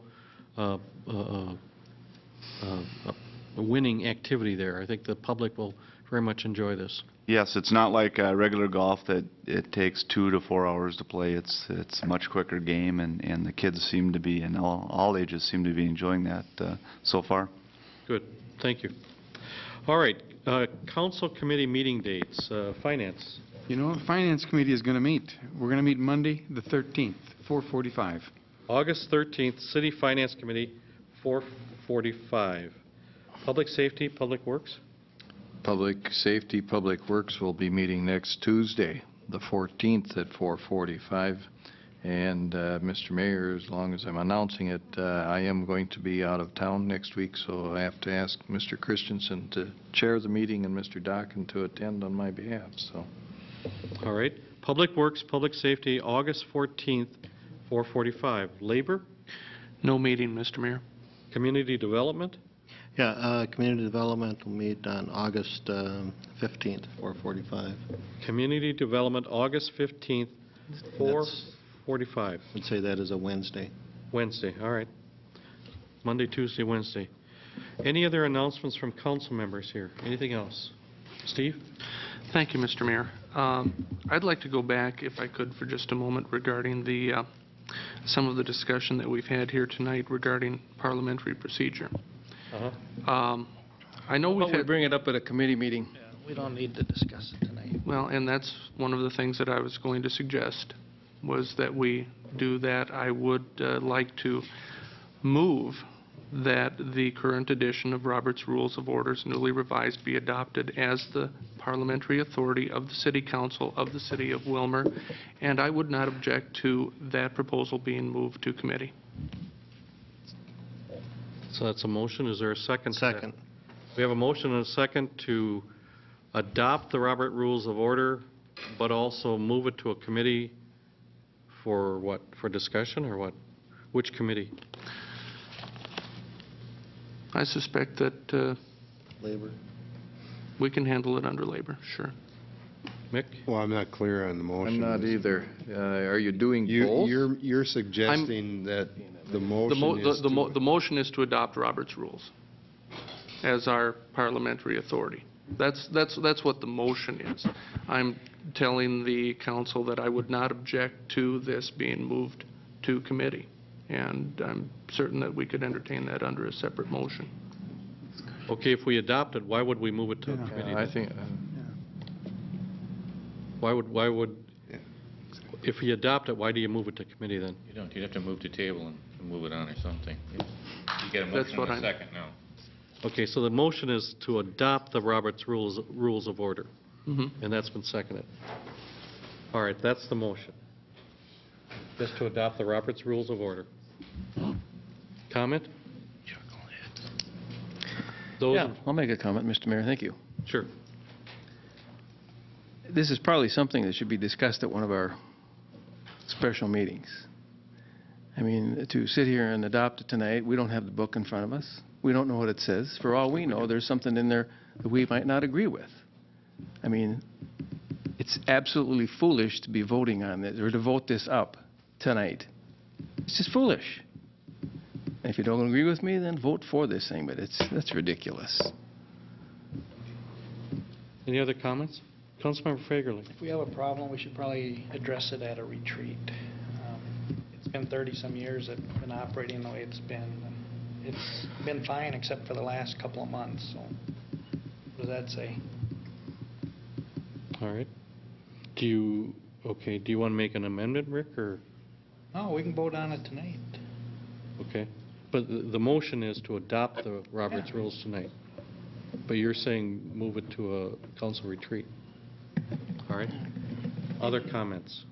I would prefer having it in front of me and review it. You know, I've dealt with Robert's Rules of Order over the years, but I guess I'd just, rather than jump into it right tonight, I would prefer having some discussion, at least in committee, and have some time to think about it before we actually adopt it. So I don't know if I should make a motion to table so that it goes to committee, or if I should just totally vote against it and then we'll discuss it later. But I don't want it to get lost either. You wouldn't offend me, Councilmember, if we moved it to if you move this over to Labor Committee. Well, I would make that motion. Well, we have a motion, so if you want to make an amendment to the motion. Or withdraw it or defeat it, I don't. Yeah. I move to withdraw my previous motion. Okay. Steve is moving to withdraw it. Bruce, you second it. Yeah, so I'll withdraw the second. He'll withdraw the second. So we're back to what? I move that we can move that. If I need to move this, I move to take this over to the Labor Committee for further discussion. All right. Is there a second to that motion? That's a motion? Is that what you're saying? If I need to make a motion, that's what it is. Yes, sir. Okay. Is there a second to that motion? To move it to Labor. Second. Okay, we have a motion and a second to move the discussion to the Labor Committee about the Roberts Rules of Order. Further comment? Councilmember Anderson. Now, we move it there, we discuss it. We don't necessarily have to adopt. I mean, that's not implied in this motion in any way, is it? I'm not implying that, no. What I'm suggesting is that we have the discussion. If the committee wants to make a recommendation to the full council, we can. If we choose not to, we can do that also. But somewhere along the line, I'm of the opinion that we need to formalize our procedures just a little bit so that we don't have to run into some of the issues that we've been running into over and over again in regards to procedures. One I can think of is regarding limiting debate. I just think we need to have one source for our information regarding how to proceed in certain matters. That's all I'm saying. Okay. Councilmember Dockin. Thank you, Mr. Mayor. I guess I would just reiterate what City Attorney Ronning said a while back, that we've been doing it this way for 30 years and there have not been any real serious problems, and so I really don't see the need for it, quite frankly. Councilmember Christensen. Thank you, Mr. Mayor. I certainly am not comfortable with it going to Labor. I agree with Mr. Fagerly that if we're going to discuss this, let's do it at a retreat so we can look at it for 2 days in a row and then see what we want to do. I mean, to have a recommendation come out of Labor for this is it's ridiculous. This is not a Labor problem. This is a city council problem. If we think we have one, and I don't think we do. Councilmember Reese. Mr. Mayor, the only reason that I seconded it is because I felt as though it was worthwhile for discussion. I did not make any presumption when I made the second that we were going to adopt. We were only going to discuss. Anyone else? The motion on the table. You got it, Rick. Somebody else? Councilmember Fagerly. You bring it to a committee, and it's 4 council people that get to speak. The other 4 aren't supposed to say anything. Right. So bring it to the retreat where everyone can talk. So. Okay, the motion on the table, and it's been seconded, is to send this matter to the Labor Committee for further discussion, the Roberts Rules of Order issue. Those in favor of that motion say aye. Aye. Those opposed, say no. No. Roll call, Kevin? Councilmember Fagerly. No. DeBleek. Aye. Reese. Aye. Christensen. No. Anderson. Aye. Gardner. Aye. Dockin. No.